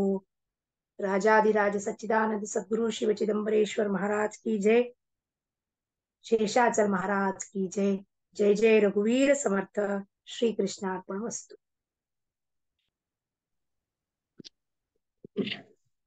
ಇಂದಿನ ಶ್ರೀ ಶೇಷಾಚಲ ಸತ್ಸಂಗ ಕಾರ್ಯಕ್ರಮದಲ್ಲಿ ನಿಜಾತ್ಮ ಬೋಧ ಈ ವಿಷಯದ ವ್ಯಾಖ್ಯಾನವನ್ನು ಶ್ರೀಮತಿ ದೀಪಾ ಪ್ರಸಾದ್ ತಾಯಿಯವರು ನಮಗೆಲ್ಲ ದಯಪಾಲಿಸಿದ್ದಾರೆ. ಇಲ್ಲಿ ಮುಖ್ಯವಾಗಿ ರಮಣ ಮಹರ್ಷಿಗಳ ಒಂದು ವಿಚಾರವನ್ನು ಕೂಡ ತಾಯಿಯವರು ನಮಗೆಲ್ಲ ತಿಳಿಸಿದ್ದಾರೆ. ಅದನ್ನು ನಾವು ಈಗಿನ 5ನೇ ತರಗತಿಯ ಒಂದು ಪಠ್ಯದಲ್ಲಿ ಕೂಡ ನೋಡಿದ್ದೇವೆ. ಲವ್ ಫಾರ್ ಎನಿಮಲ್ಸ್ ಅಂತಕ್ಕಂಥ ಒಂದು ಪಾಠದಲ್ಲಿ ರಮಣ ಮಹರ್ಷಿಗಳ ಬಗ್ಗೆ ಸಾಕಷ್ಟು ವಿಚಾರಗಳನ್ನು ಕೂಡ ತಿಳಿಸಿದ್ದಾರೆ. ಅವರು ಪ್ರಾಣಿಗಳನ್ನ, ಪಕ್ಷಿಗಳನ್ನ ಕೂಡ ಎಷ್ಟು ಪ್ರೀತಿ ಮಾಡ್ತಾ ಇದ್ರು ಅಂತಕ್ಕಂಥ ವಿಚಾರವನ್ನ ಅಲ್ಲಿ ತಿಳಿಸ್ತಾರೆ. ಅವ್ರು ಒಂದ್ಸಲ ಧ್ಯಾನಕ್ಕೆ ಕೂತ್ಕೊಂಡಾಗ ಅವ್ರ ಮೈ ಮೇಲೇನೆ ಒಂದು ಹಾವು ಹರಿದು ಹೋದ್ರು ಕೂಡ ಅವ್ರಿಗೆ ಯಾವುದೇ ರೀತಿಯಾದಂತಹ ಭಯನೂ ಇರಲಿಲ್ಲ. ಜೊತೆಗೆ ಅವುಗಳನ್ನ ಪ್ರೀತಿ ಮಾಡೋದ್ರಿಂದ ಅವು ಕೂಡ ಅಷ್ಟು ಅವ್ರನ್ನ ಚೆನ್ನಾಗಿ ಹಚ್ಕೊಂಡಿದ್ವು ಅಂತಕ್ಕಂಥ ಒಂದು ಘಟನೆಯನ್ನ ನಾವು ಅಲ್ಲಿ ನೋಡ್ತೇವೆ. ಜೊತೆಗೆ ಪ್ರಾಣಿಗಳಿಗೆ ಒಂದೊಂದು ಹೆಸರಿಟ್ಟು ಅವರು ಕರಿತಾ ಇದ್ರಂತೆ. ಆ ಹೆಸರಿನಿಂದ ಕರಿತಕ್ಕಂಥ ಪ್ರಾಣಿ ಅವ್ರ ಹತ್ರ ಓಡೋಡಿ ಬರ್ತಾ ಇತ್ತಂತೆ. ಸೊ ಅದಕ್ಕೋಸ್ಕರ ಪರಮಾತ್ಮನಲ್ಲಿ ಯಾರು ಲೀನ್ ಆಗ್ತಕ್ಕಂಥದ್ದು, ಅವರನ್ನ ನಾವು ಯಾರು ಒಂದು ಬಗೆಯ ಭಕ್ತಿಯನ್ನ ಇಟ್ಕೊಂಡು ಕೆಲಸವನ್ನು ಮಾಡಿದಾಗ ಮಾತ್ರ ಆ ತರದ ವಿಚಾರಗಳು ಬರ್ತವೆ ಅಂತಕ್ಕಂಥ ಪಾರಮಾರ್ಥಿಕದ ಬಗ್ಗೆ ಸಾಕಷ್ಟು ವಿಚಾರಗಳನ್ನ ತಿಳಿಸಿದ್ದಾರೆ. ಜೊತೆಗೆ ನಾವು ಒಂದು ಕಡೆ ಹೇಳ್ತೀವಿ, ಜೀವನೆಂಬ ನಾಟಕದಲ್ಲಿ ನಾವೆಲ್ಲರೂ ಕೂಡ ಪಾತ್ರಧಾರಿಗಳು, ಸೂತ್ರಧಾರ ಭಗವಂತ ಇದ್ದಾನೆ ಅಂತಕ್ಕಂಥ ಪೂರಕ ಅನೇಕ ಮಾಹಿತಿಗಳನ್ನ ತಿಳಿಸಿಕೊಟ್ಟಿದ್ದಾರೆ. ಅವರಿಗೆ ಒಂದು ನುಡಿಗಳ ಮುಖಾಂತರ ಅಭಿನಂದನೆಗಳನ್ನು ಸಲ್ಲಿಸೋದಾದ್ರೆ, ಭಾರತದ ಮೊದಲ ರಾಷ್ಟ್ರಪತಿ ರಾಜೇಂದ್ರ ಪ್ರಸಾದ್, ಭಾರತದ ಮೊದಲ ರಾಷ್ಟ್ರಪತಿ ಶ್ರೀ ರಾಜೇಂದ್ರ ಪ್ರಸಾದ್ ದೇವಸ್ಥಾನಕ್ಕೆ ಹೋದಾಗ ನಮ್ಗೆಲ್ಲರಿಗೂ ಕೊಡುವರು ತೀರ್ಥ ಪ್ರಸಾದ್. ದೇವಸ್ಥಾನಕ್ಕೆ ಹೋದಾಗ ನಮ್ಗೆಲ್ಲರಿಗೂ ಕೊಡುವರು ತೀರ್ಥ ಪ್ರಸಾದ್. ನಿಜಾತ್ಮ ಬೋಧವನ್ನ ಅದ್ಭುತವಾಗಿ ನಿರೂಪಣೆ ಮಾಡಿದ್ದಾರೆ ಶ್ರೀಮತಿ ದೀಪಾ ಪ್ರಸಾದ್ ಅಂತಕ್ಕಂತಹ ನುಡಿಗಳ ಮುಖಾಂತರ ಅವರಿಗೆ ಅಭಿನಂದನೆಗಳನ್ನ ಸಲ್ಲಿಸ್ತಾ ಈ ದಿನದ ಶ್ರೀ ಶೇಷಾಚಲ ಸತ್ಸಂಗದಲ್ಲಿ ಪಾಲ್ಗೊಂಡಿರ್ತಕ್ಕಂಥ ಎಲ್ಲರಿಗೂ ಕೂಡ ಅಭಿನಂದನೆಗಳನ್ನು ಸಲ್ಲಿಸಿ ಈ ದಿನದ ಶ್ರೀ ಶೇಷಾಚಲ ಸತ್ಸಂಗ ಕಾರ್ಯಕ್ರಮವನ್ನು ಇಲ್ಲಿಗೆ ಸುಸಂಪನ್ನಗೊಳಿಸ್ತಾ ಇದ್ದೇವೆ. ಔದುಂಬರ ನಿವಾಸಿ ಭಕ್ತಾಭಿಮಾನಿ ರಾಜಾಧಿರಾಜ ಗುರು ಶ್ರೀ ಶಿವಚಿದಂಬರೇಶ್ವರ ಮಹಾರಾಜ್ ಕಿ ಜೈ. ಆನಂದಮನ ಅಗ್ರಹಾರ ನಿವಾಸಿ ಭಕ್ತಾಭಿಮಾನಿ ಶ್ರೀ ಶೇಷಾಚಲ ಸದ್ಗುರು ಮಹಾರಾಜ್ ಕಿ ಜೈ. ಜೈ ಜೈ ರಘುವೀರ ಸಮರ್ಥ. ಶ್ರೀ ಕೃಷ್ಣ ಅರ್ಪಣಮಸ್ತು. ಜೈ ಚಿದಂಬರ.